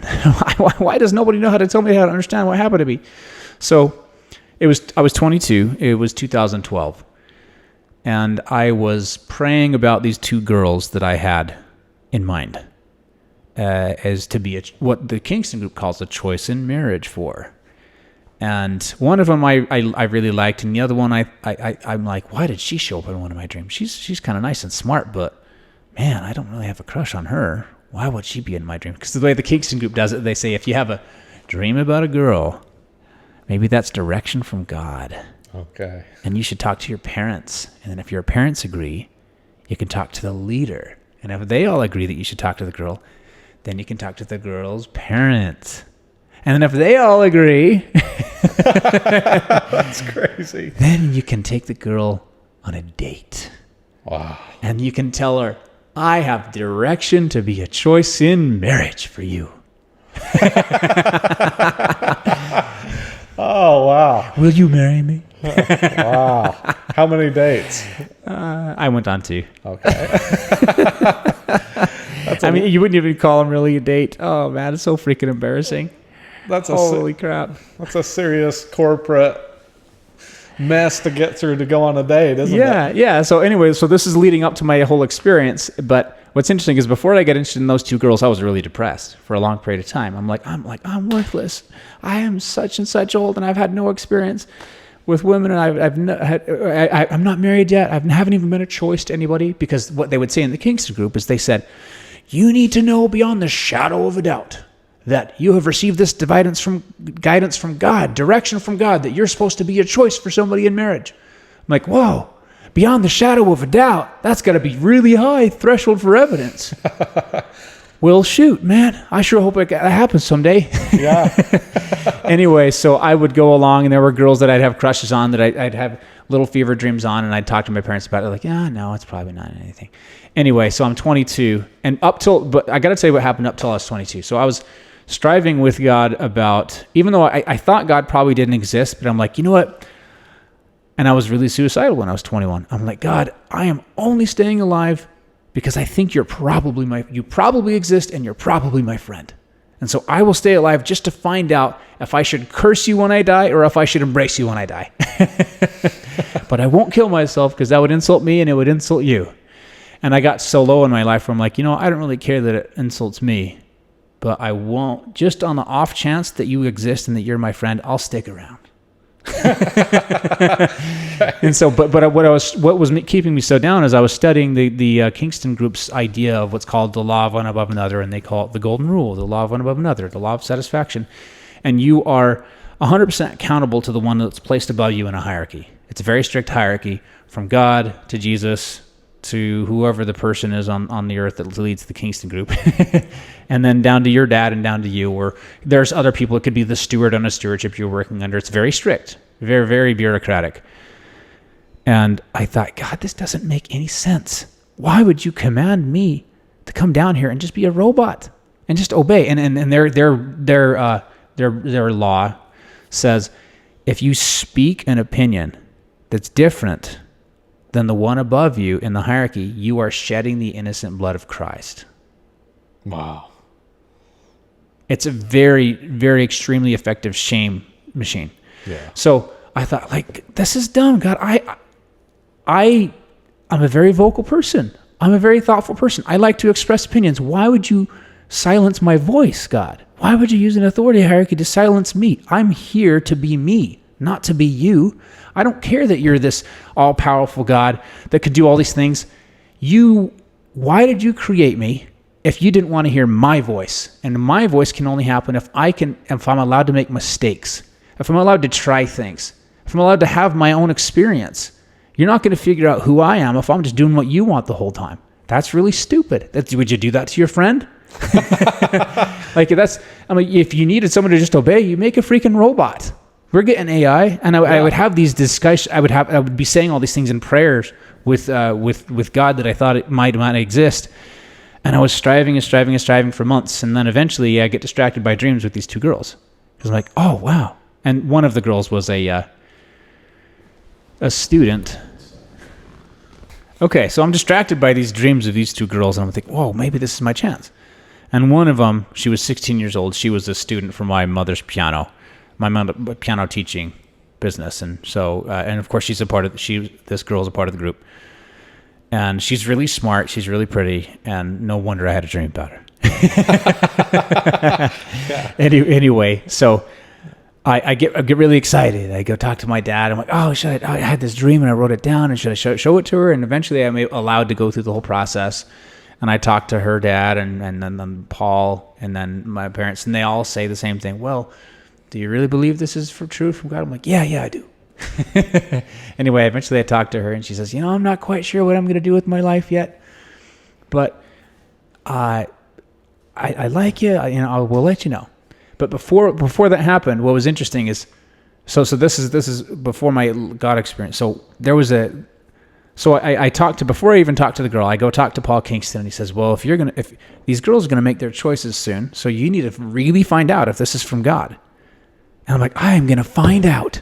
And I'm like, I'm going to know for sure. And he lied. They didn't make their choice for another year. But that doesn't matter, because I had the serious intent, like, I've got to connect with God. I'm like, I'm starting a 3-day fast right now. It was Sunday when I had talked. Anyway, so Monday, the next day, first day of the 3-day dry fast, I knelt down about 9 o'clock at night, basement of my mother's house. And I was very intent on connecting with God. And it seems to me like most of the times I connect with God, there's a woman involved.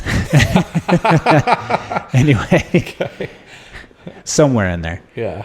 And I think what it is that the sexual creative energy is essential to direct a man towards God. And that sexual transmutation is a whole other topic we can get into later.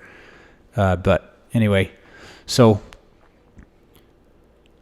I kneel down to pray, and what's interesting is, as soon as the thought enters my mind, before I said a word, so the thought entered my mind to connect with God, to ask about these two young women, which that was the surface level query. There was a deeper level query in my heart where I wanted to know who I was and what I was here for, and what if my voice mattered.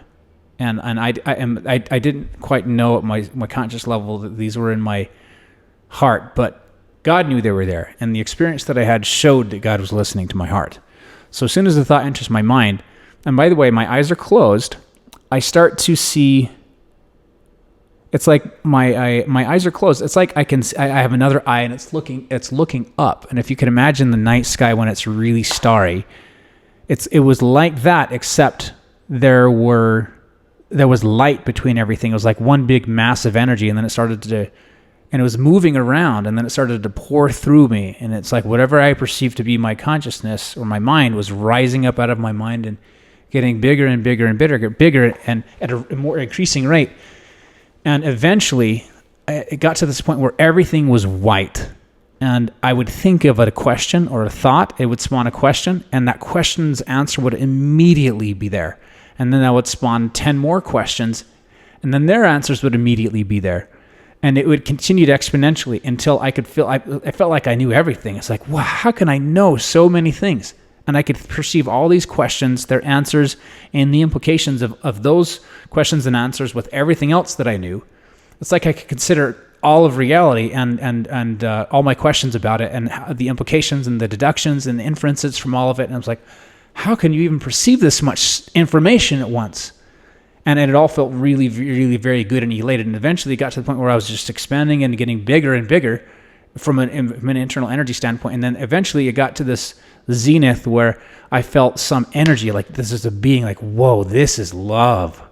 And I felt it just completely washed over my entire being. It was just this completely powerful, all loving entity. And like, it started to permeate my entire being. And as it did, I'm like, oh, I see what's going on here. This is God. Like, I need to be reverent. I need to show God that I will show respect. And so to try to do that, I start wanting to hunch over and kneel down and this is interesting because I'm having almost like an out of body experience, but I'm having the feeling and intention, if I need to kneel before God and be reverent. And God's like, that's no. Just get up. And it's like, he grabbed my heart and it's like, no, up, straighten up. We're straight across. And I'm like, wait, but you're so big, and I'm so small, and you're all of this and that. And I'm saying words, but it was more of a telepathic, mind to mind, soul to soul communication, very, very rapid. So I'm having this communication with God, and God's like, you're not below me. I'm like, how is that even possible? I'm not below you?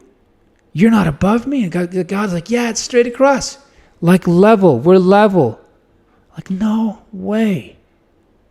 And it wasn't just, and I had this experience with God to where every fiber of it's like somebody says, I love you, and you feel love with every particle of your being. This all unconditional love of God was for, it's like every atom in my being could feel, okay, I'm connected to God, and I feel loved and accepted the way that I am.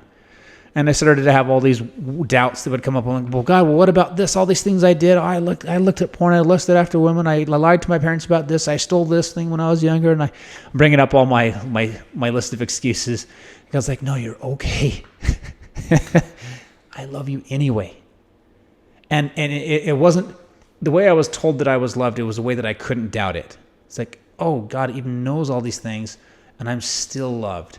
And what I didn't realize at the time, that I realize now many years later, is that I just wanted to be accepted. I wanted to feel loved. I wanted to feel worthy. And even though God told me that at that moment, I would still have to go on a journey to embody that acceptance. But anyway, so back to the experience.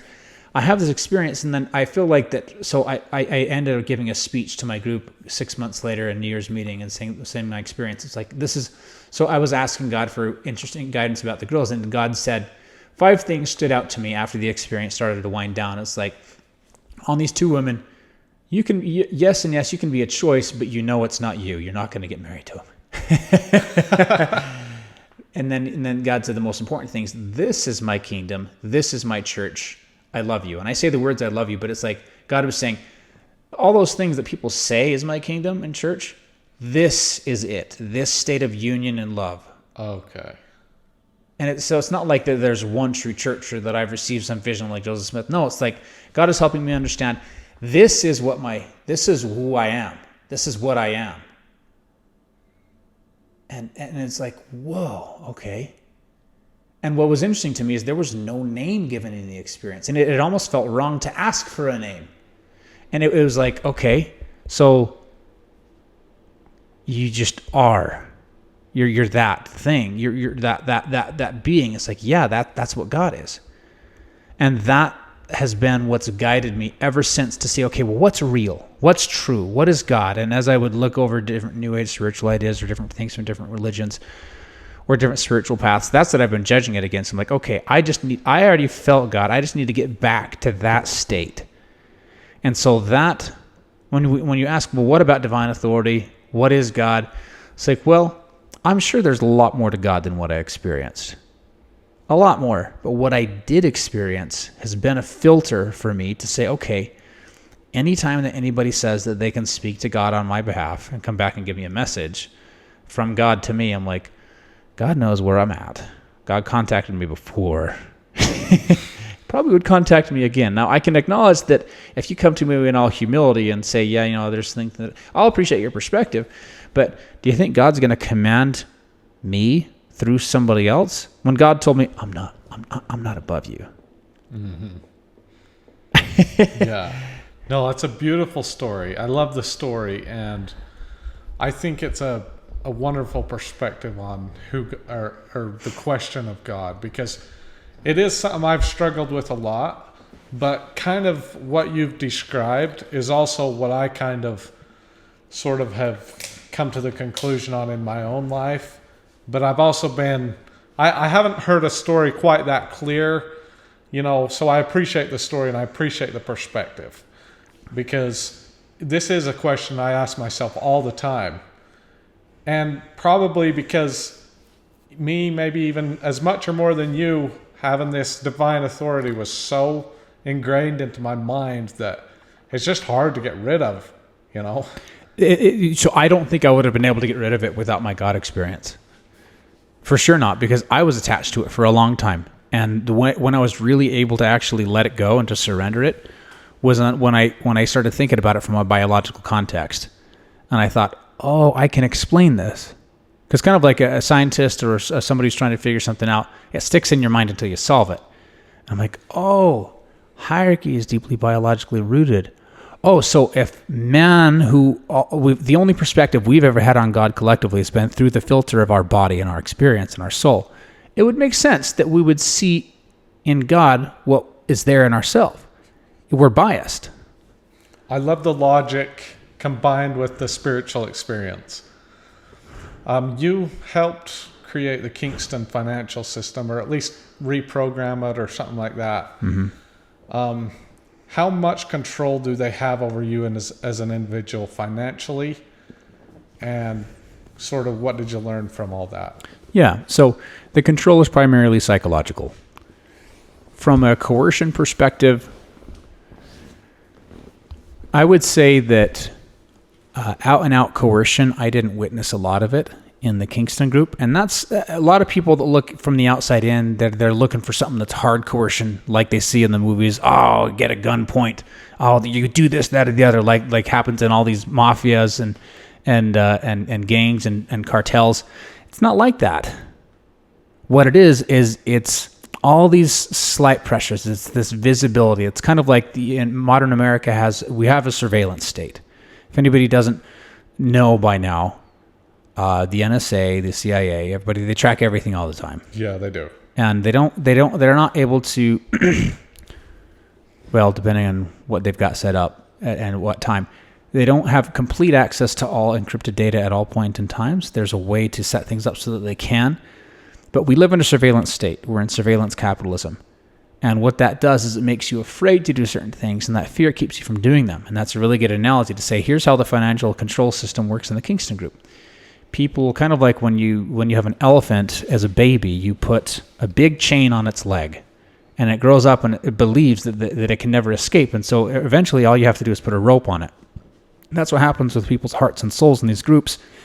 And what the Kingston Group has been keeping meticulous, detailed financial records since at least 1940.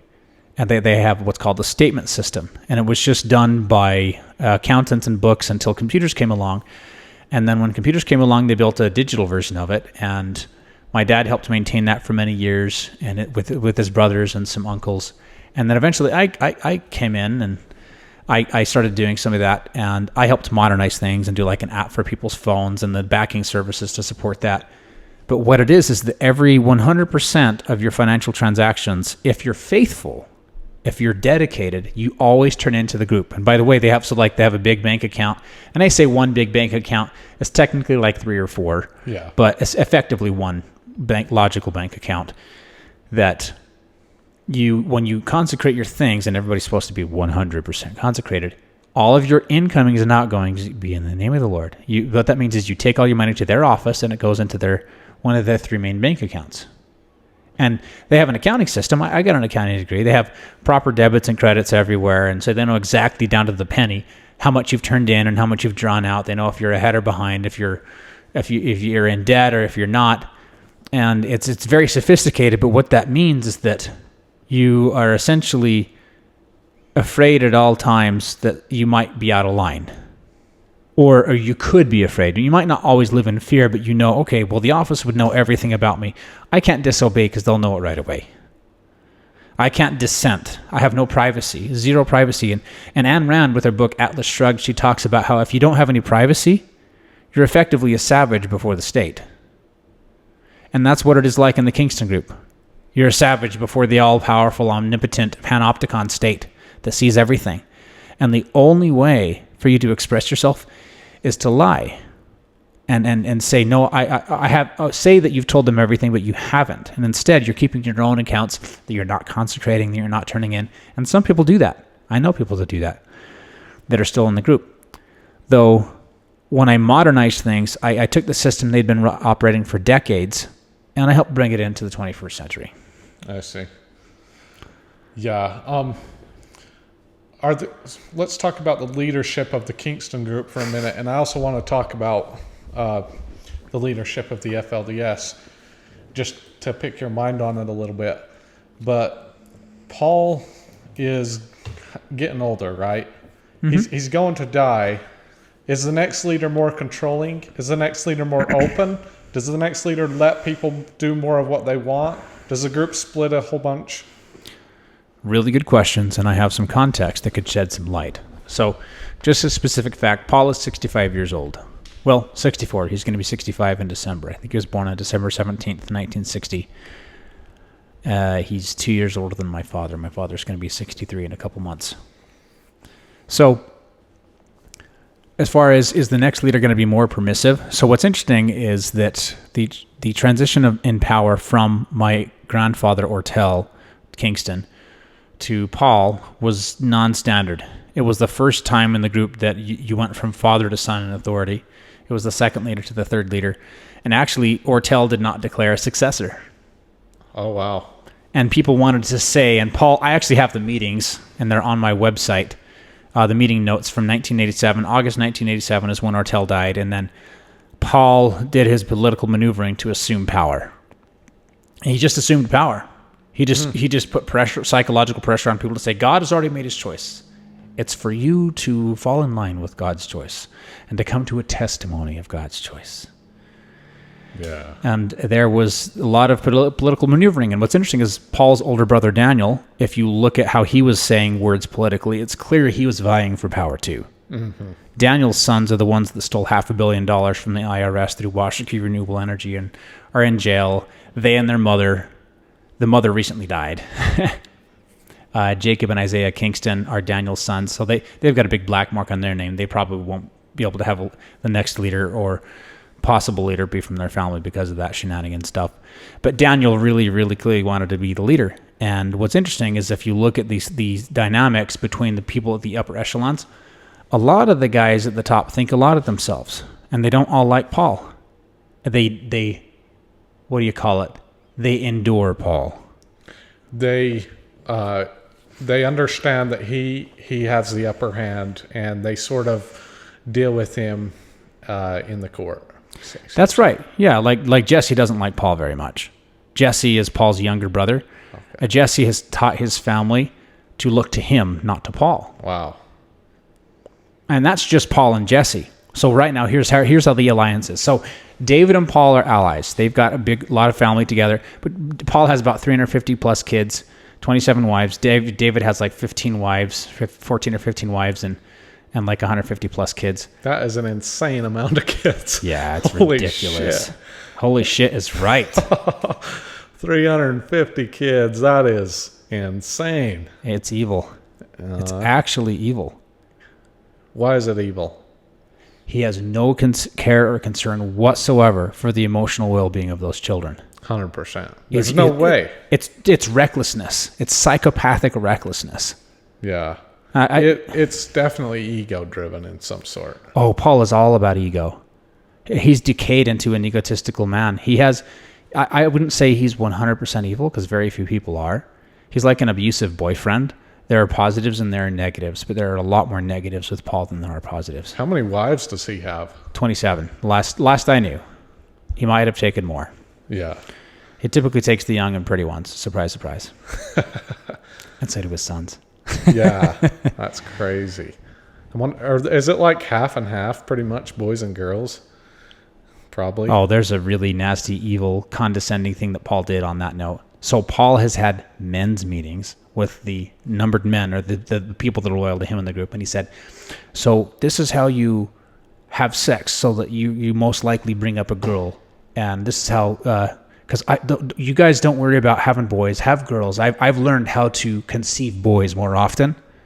And so he believes that he's figured out how to conceive men, or how to conceive male sperm. And he's actually told people to not have men. Wow. So he wants to have the boys, and he wants them to have the girls. Yeah. Wow. Talk about... It's one thing to say, oh, we need more girls, let's have more girls. It's another thing to say, you know what, I'm going to have the boys, you're going to have the girls. Yeah. When I heard that, it was so disgusting. It was hard for me to believe. I'm like, that is ridiculously stupid. And I'm like, are you sure he said that? Are you really sure? And the person that told me says, yeah, he for sure said that. I believe it. I mean, if you have 350 kids, you got to think somehow like that, right? Yeah. That's crazy. And there's definitely an elitism in the group for Paul's kids. But here's the scary thing. And there's probably a big elitism within Paul's kids of who's the best. Yes, and it's for sure Patty's boys, the first wife. Okay. They're the ones that have the most wives, and their wives are the prettiest, and they have the most access to resources, tens of millions of dollars. So if you want to know money figures, so the total net worth of the Kingston Group is between $1 and $2 billion right now, and Paul Kingston has title to about 49% of that. And if you give, so that puts his net worth anywhere between, or capital access that he has of between $500 million and $750 million. And if you add Paul, David, Jesse, Daniel, Jason, who are the 5 remaining brothers, then you get, I think, 90+% of the net worth of the group as far as stuff that's titled to them. And the Kingston Group is an organized money laundering scheme. They've got hundreds, if not thousands, of shell corporations. I wouldn't say they're experts at money laundering, but what they do, they're very good at. And some examples, they'll use sophisticated orders of, so they'll loan the same property out to multiple different loans to multiple creditors within the group, and then they'll use that in an external transaction, and then they'll change the order of who's the most senior claimant or lender on something to give them a beneficial position in the court case, which is actually fraud. And there's other things they do that are money laundering. It's unequivocal. They're actually a money laundering organization, but what they've done is they've figured out how to pull off their money laundering and defrauding of the government and collecting of all the assets with a degree of sophistication with the legal shell corporation game that they play. Interesting. Yeah. Oh, and when I say they have title to, so what that means is that they might have assets that are legally in somebody else's name, but then there'll be like a 50+1% shareholder that then is titled to some trust, and this trust is they have shares in, which is what the rich elite do to make sure that they can avoid inheritance tax, or death tax, inheritance tax, and many other types of taxes. And so they definitely, the Kingston Group leadership has definitely done their homework to figure out how to take maximum advantage of the tax laws. And if that's all they did was their homework, that wouldn't be as bad, but they're actually actively defrauding the American government. Interesting. They're quite a rich group for how small they are, for sure. So who's the next leader, in your opinion? No matter what anybody else says, the next leader is Robert Kingston. And here's why. He is the smartest, craftiest son of Paul. Matthew doesn't even hold a candle to Robert. Matthew, in the same sentence that Robert would be, in the same conversation that Robert would be 10 paragraphs deep, Matthew could barely hold 7 or 8 sentences together. And Matthew's not a stupid guy. He's just not as smart as Robert. And Robert understands human psychology. And he manipulates, and he's ruthless. The thing that a lot of people don't see about Robert Kingston is, even though he has parts of a good heart, imagine a religious zealot. A religious zealot will even betray people if he thinks it's in their best benefit, in the interest of the greater good. Robert will do that without a moment of hesitation. Sounds like a perfect setup. Understands human psychology, willing to be ruthless, has a religious side, and definitely can show some emotional support. Yeah. Perfect setup. And not only that, Robert is carefully crafting a religious narrative to decouple the Kingstons' religious belief system from Mormonism. He's Really? trying to pull a fast one, and he's trying to say, oh, well, we don't believe in the Book of Mormon. No, we have a different authority. We have different this.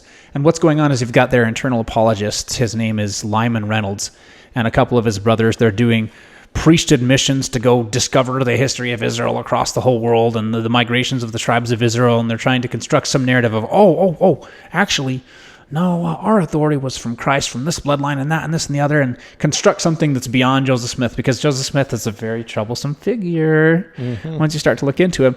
And so Robert Kingston and others are endeavoring to decouple themselves from the calamity that is the history of the Mormon Church. And if he's willing to decouple people from the one identity they grew up with, that's the perfect storm for putting people in the palm of your hand and justifying anything in the name of God, which is exactly what will happen. Which is exactly what my dad did. Sounds like a future Kingston disaster's incoming. I've wondered many times if there are elements of the Kingston Group that will keep them relatively stable over time. They might not go to the fever pitch that the FLDS did. I think it was just a huge blessing for the FLDS people that things got as bad as they did as quickly as they did. I wish that would happen to the Kingston Group. In some way, that was a huge blessing. I mean, the fact that I'm even sitting here is pretty crazy, you know, being Warren Jeff's son and the way I was raised and everything. I wanted to talk to you about this, something that's troubled me a lot. I've spent maybe a few years thinking about it, was my dad's intentions. Warren Jeff's intentions. I always felt like he was well-intentioned, but didn't understand what he was really doing. How do you see this? Jordan Peterson said something interesting when he was talking about Hitler, and he said, if you want to know someone's intentions, just look at the results. But I thought about that extensively, but just going back through all my personal experiences, and I know Dad did some bad things, but just listening to his trainings, seeing what he did, hearing stories from my mom, it seems like there were so many good things he was trying to do to push this thing forward that my conclusion was, well, he must have got caught up in a bad vision trying to move this thing forward, didn't realize that he was going way off the rails. So I finally found a frame to understand things like this, because I think there's something to what you're saying. I do think there are moments of responsibility and quiet reflection in your father's mind where he faced the reality and the truth of what he was doing, and I think he intentionally chose to hide from it. From himself? From himself. If there's anybody that I'm good at deceiving, it's me. Yes. Humans are excellent self-deception machines. And where I've learned a lot about self-deception has been in 12-step programs for addiction recovery. And it's I will laugh at myself, how stupid I am in addiction and addictive cycles. Like I read the Sexaholics Anonymous book, I've read the Alcoholics Anonymous book or parts of it. And I don't necessarily have a problem with alcohol, but you go through these programs and you read the stories of addicts and you're like, oh my gosh, the self-deception is so obvious. Wow, I will justify so many things in order to indulge in my addiction. And so while could it be possible that the frame of what the image that your dad had in front of him seemed rational to him? Well, too many addicts, their compulsions seem rational. And the visions and the fantasy they have in front of them to fill their God hunger seem rational. There's a saying in Alcoholics Anonymous that alcoholics are looking for God at the bottom of every bottle. And it's... So you might ask, well, why did the phenomenon of your father occur? Why didn't something else happen?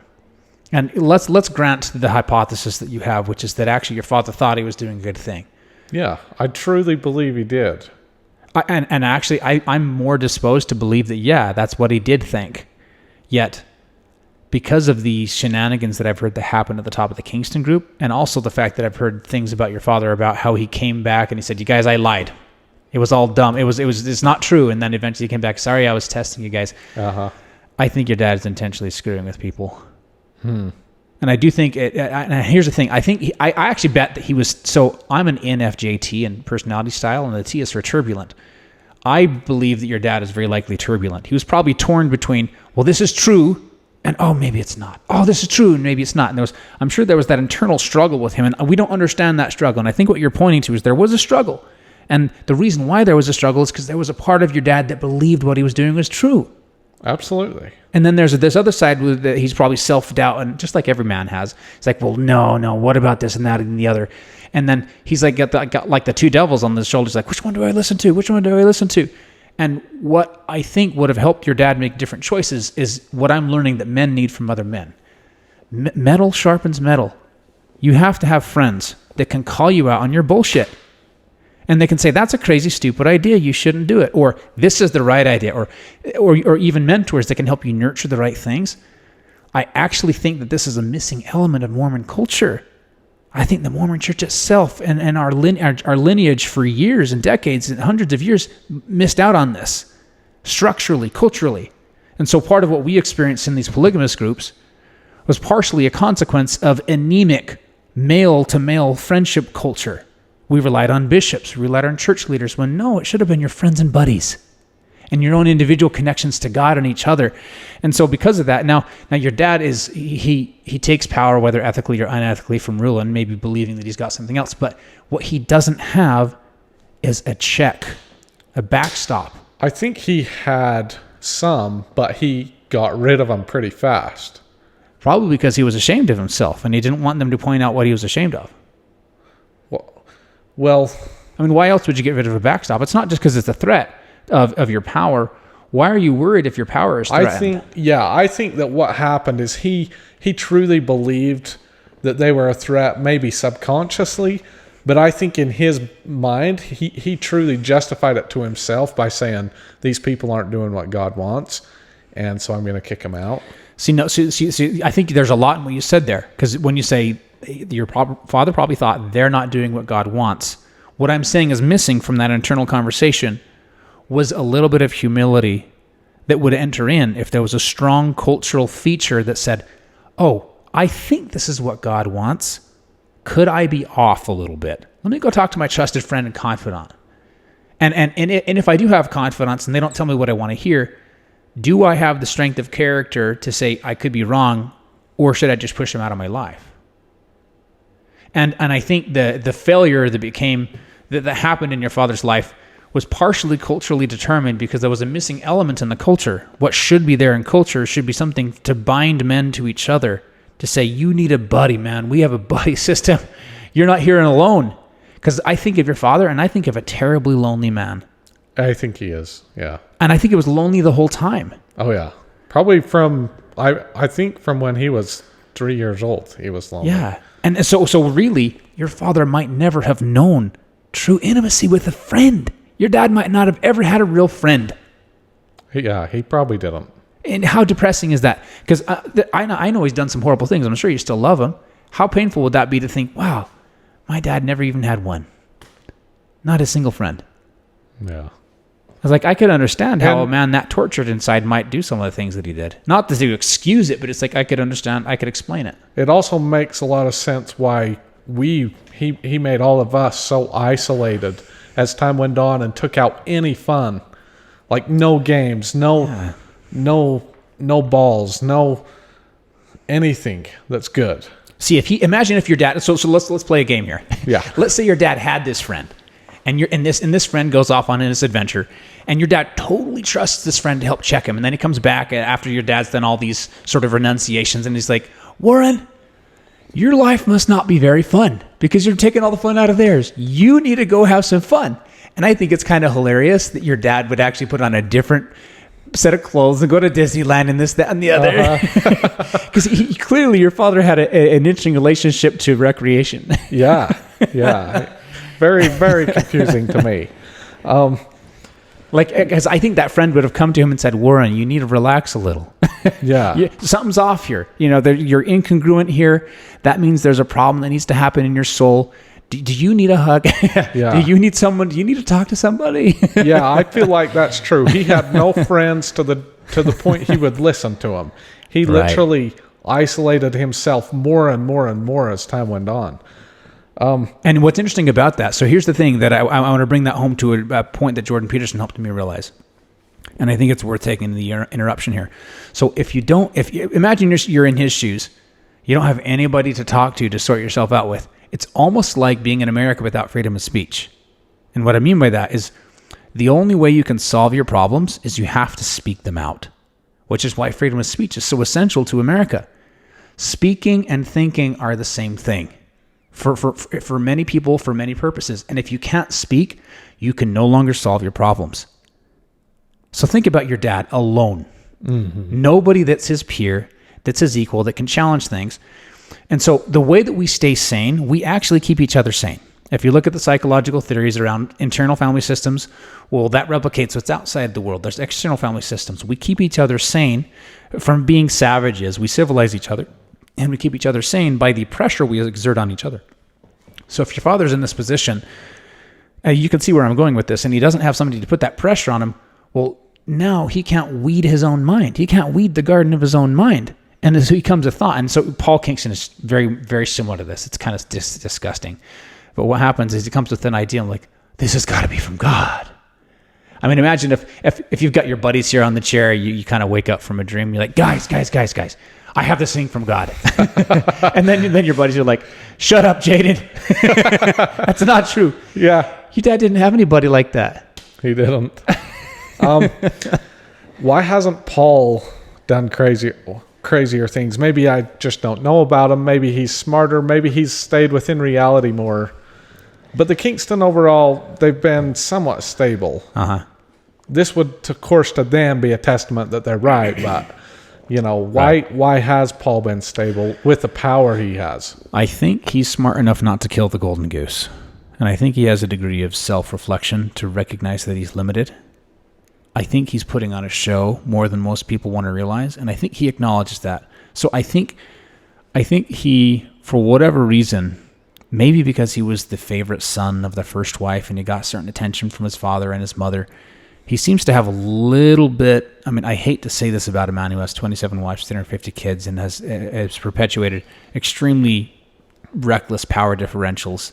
Not the power differentials are bad, but the way he does it is coercive and manipulative. It seems like he has a little bit of a conscience. As crazy as that might sound, I do believe it about him. I've actually worked with him directly before. And even though he's terribly egotistical, I've witnessed character attributes of him where he wants the truth.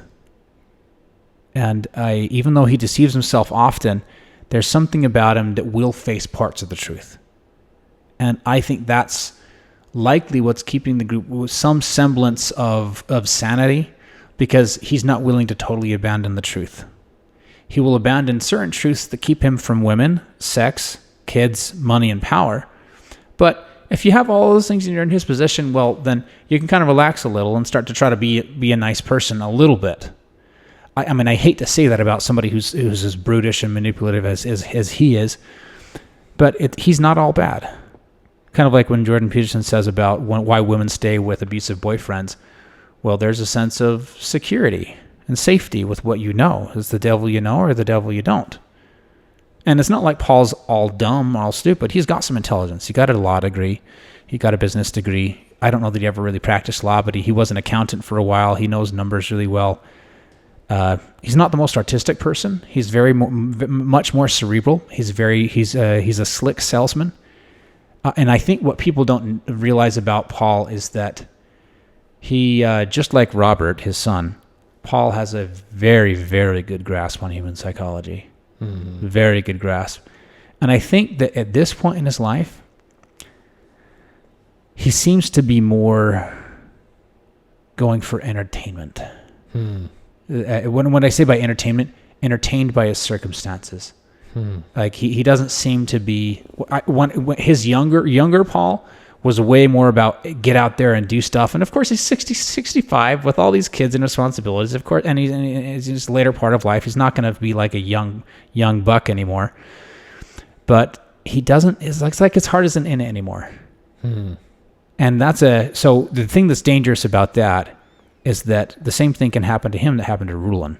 If one of his kids gets up there with a bunch of spunk and supposed zeal, it's like, oh, it's in Father's best interest. Let's transition in this particular way. And, Daddy would say, if Daddy was at his prime and his best, he would say yes. And so I'll do what I think I know Daddy would want. Yeah. And boom, now they've got the full-blown destruction coming on their hands. Yeah.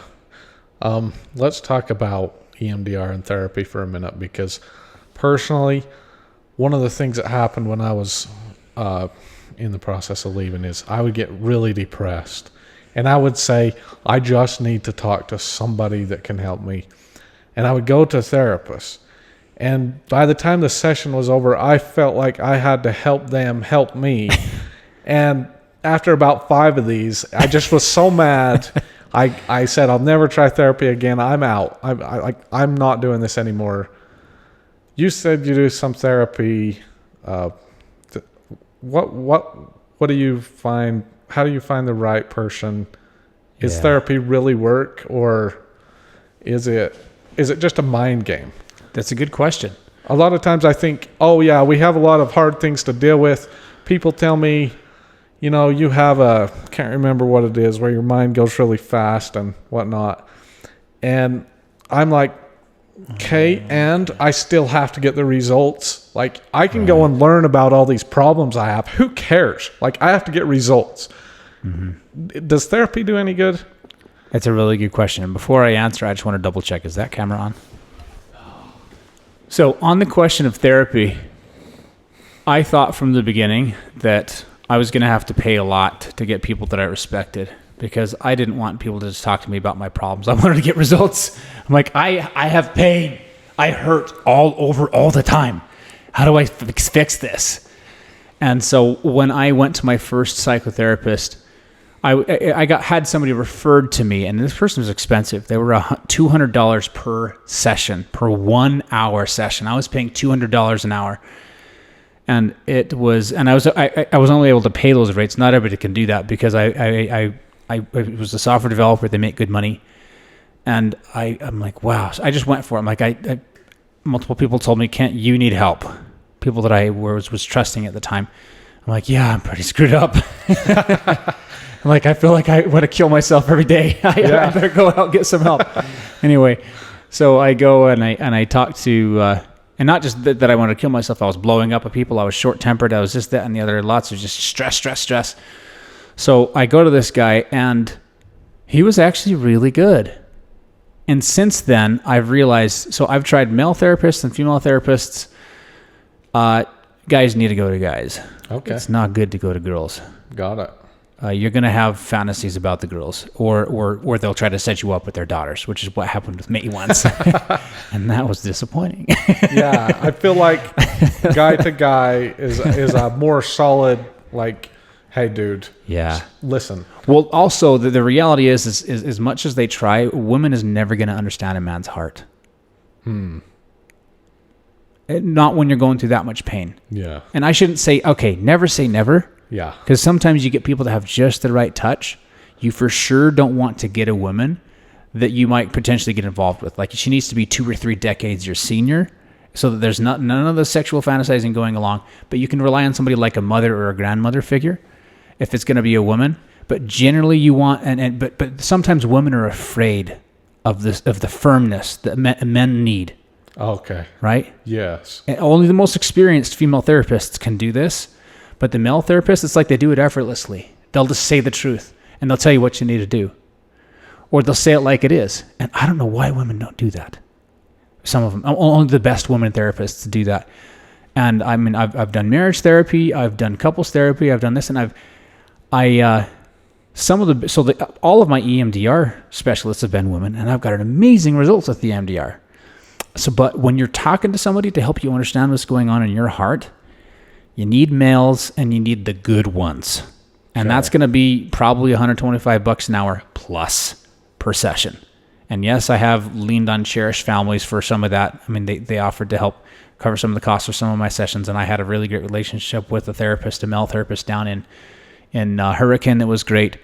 But man, just personally, I've probably paid between $5,000 and $10,000 for therapists, psychologists, and therapists, and because I'm like, I'm going to get my money's worth. I'm going to get the good ones. I'm going to pay through the nose for it, but I'm going to get help, and it was always worth it to me. Yeah. Okay. If you talk to somebody who doesn't really have the experience, so the people that I've worked with have been pretty experienced. If you talk to the people that don't really have the experience and they haven't figured themselves out, hell no, are they going to be able to fix somebody like us that went through complex childhood trauma? So I was diagnosed with borderline personality disorder and PTSD, and I am undiagnosed for childhood emotional neglect, or SEN, and just depression, addiction issues, a real complex childhood trauma, and most people aren't ready for people that are screwed up as us. Yeah. They're just not. And so if you go to somebody who's just run-of-the-mill, they're like, oh, you're probably the average American who has the average issues. No, you're not. No, we're not. They have no idea what it's like to grow up in a polygamous group. And not just a polygamous group, a high-pressure polygamous group that silences your voice. Do you ever ask yourself, look, I grew up in pretty fair conditions. I'm just fine. Like, yeah, I have a lot of weird thoughts, and I have a lot of emotional, triggers, or, just chaos kind of. But at the end of the day, I just need to get over it and be a tougher dude. That's called the white knuckle approach. I used to think that way when I first left the Kingston Group. I knew something was terribly wrong with me, but I'm like, maybe I can just tough it out. But the reality is that you get used to and familiar with what you grow up around. And until you deconstruct it and really actually let go, which letting go is the hardest part, it takes years. Deconstructing and letting go is hard. It's not just something you tough out. You have to actively deconstruct it. I didn't grow up in fair circumstances. You didn't. Most of the people. So we're so used to deprivation that it seems normal to us. It's not normal. It's terribly abnormal. And it takes a lot of reconditioning of your mind and your heart and your soul to say, oh, that's bad. That's not how it should be. And here's what the missing parts are. And the only way that I found out how to guide my mind and my heart and my soul through the path of letting go of the past is acknowledging the past and admitting it, studying it, reading about psychology, reading books like The Body Keeps the Score, reading spiritual books, reading other psychology books, just learning about psychology and general addiction recovery. And then I'm able to look with the proper lens and see how shallow and hollow the past was. I mean, it's painful to do this because you're looking at things that you're like, oh my gosh, how does any of my life make sense? Was I really that bad off my whole life? And it's painful to confront that truth and makes me angry. And you have to go through the grieving process. Every new layer that you go under, it's a new layer of grieving. And I'll tell you the most recent one for me. So I was sexually and physically abused when I was 3, 4, and 5 years old. And it used to hurt so much to talk about it that even that last sentence that I said to you, I would lock up and my eyes would start to flutter and I'd start to stutter because I was bringing back pain from my memories of the past to the present. And what's interesting is as I finally picked apart the sexual and physical abuse, as it was men doing it to me, and I won't name specific names today. There's 2 pretty high-profile guys that you could guess the names of that abused me when I was 5. And yes, it's as sickening as you could imagine. In addition to physical beating to try to make me not talk. That actually caused most of the disconnection of my life. Because once I was able to finally let go of it, once I finally worked through it, and I denied that for a long time. I'm like, I was not sexually abused. I hate it when people come out of these groups and they say they were sexually abused because that's just victim mindset. That's not me. Never will be. And then somebody that I trusted said, Kent, you have a lot of signs of abuse. I'm like, really? Really? Could that be me? And I started to worry a little bit. And then I'm like, no. Put it away for a couple of years. And then through EMDR, it starts to come out, and I'm just like having convulsions. And as I go to certain memories, and there's really extremely painful things and scenes that had been nightmares my whole life, they're now even just talking about it, this starts to come back up. And the nightmares my whole life, they were of the places that I was abused. And I surfaced them, and I'm like, wow. And I go through EMDR and I go into, I'm like, I can feel when I turned my heart off when I was 5 years old. I was being abused in this horse stable, and I had to decide, this person that I was supposed to trust, I have to integrate this experience somehow. They're supposed to be a part of my sense of security. So either I make them wrong or I make me wrong. And if I'm going to make me wrong, well, I don't know how to handle this emotion, so I'm just going to turn everything off.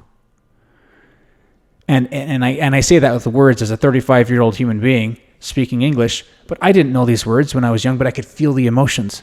And EMDR helped me pull those emotions out just enough to be able to recontextualize, because there was confusion in my heart ever since that time. I'm like, how do I know if somebody's hurting me or helping me? Because, somebody that I thought I could trust, they really hurt me, and maybe that's love. And if that's love, maybe it's okay if they hurt me. And I had to go back to that experience through EMDR, which is eye movement desensitization reprocessing. I reprocessed the memory, and I told my heart, I said, that is wrong. That is bad. They're a bad person. And it's like the confusion went away. And then this filter that had been on my heart my whole life just started to melt away, and I could feel feelings more fully. Like there was this very thick film or filter that was keeping me from connecting with anybody. And when I first fell in love with my wife and had my kids, like, why don't I feel more emotions? But I feel something, but I should be feeling more, right? And my intuition was right. I should have been feeling more. And as I've been going through specifically EMDR and processing these things, I've been getting more levels of feeling. I'm like, holy crap. Imagine if I was 18 and I felt this good. How much more better would I have done in college? How much more piano would I have played? How much better would I have done with my computer science stuff? Maybe I would have got a PhD, because I feel so much better now than I ever have. And I feel feelings more fully. It's like I feel, and not only that, but I feel like myself.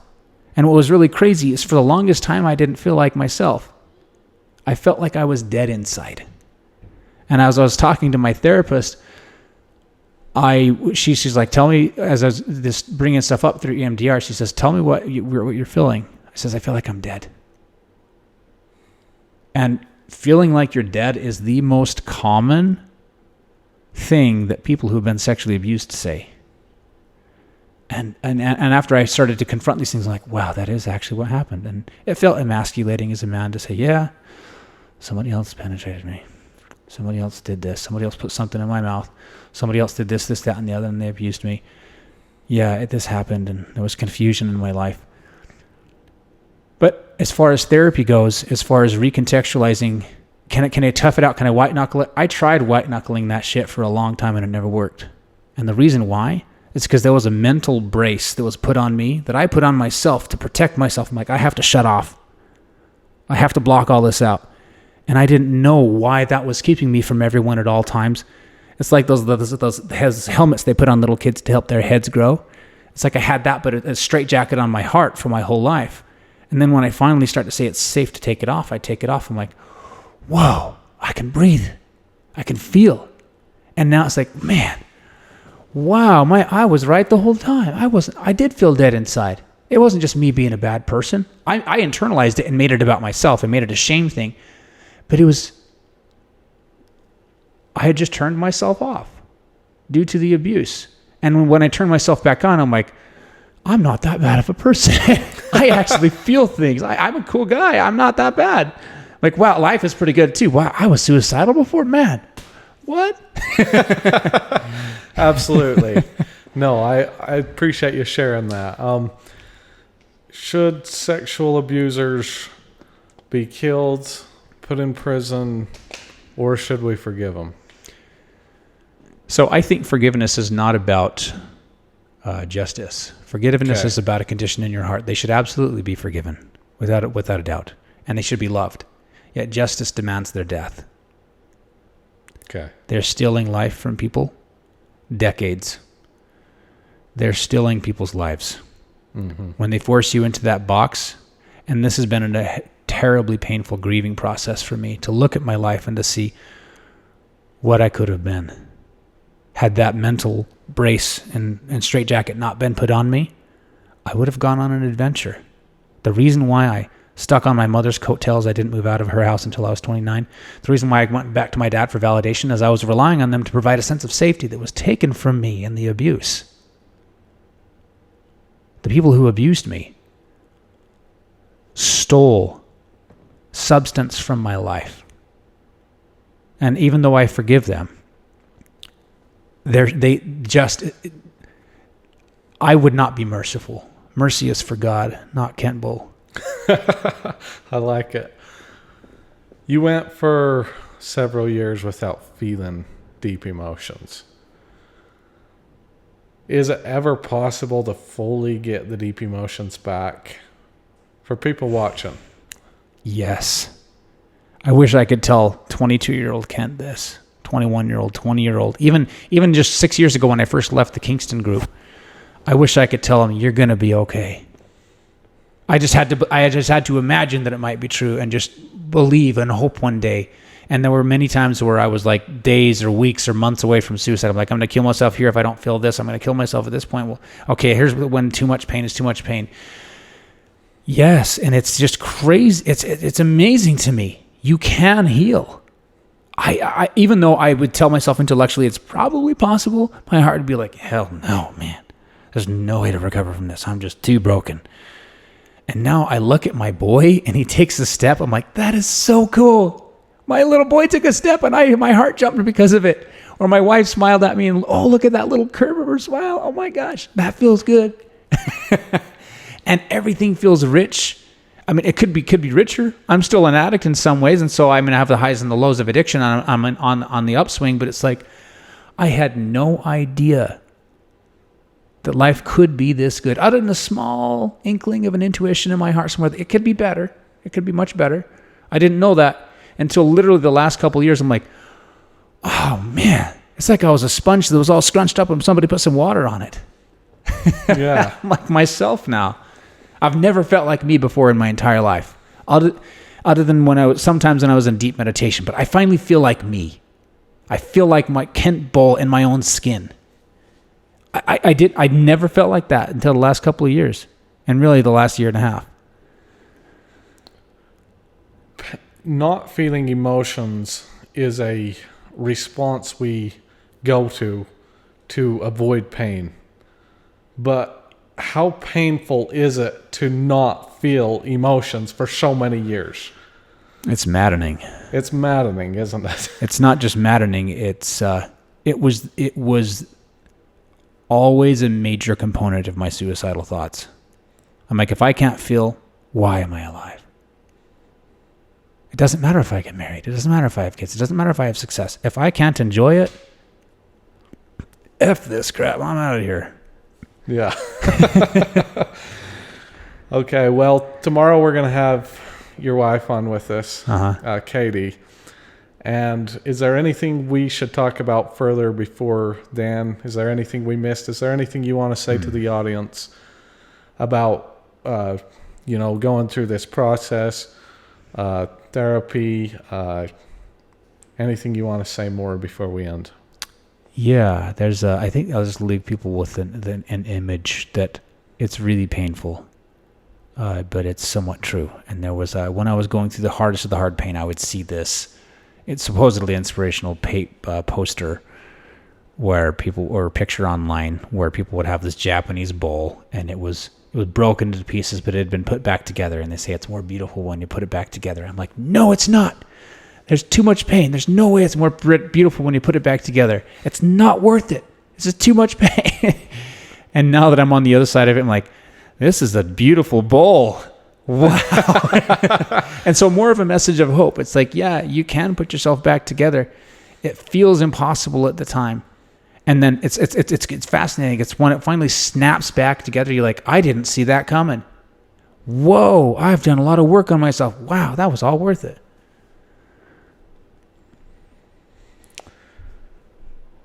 Kent Bull, thank you. Mm-hmm. Thank you, everybody. Hope you enjoyed the podcast. Like and subscribe for more podcast episodes. We'll be back the following week with the podcast of Kent Bull and his wife, Katie, who is from the FLDS. Thanks, everybody, for watching. See you later.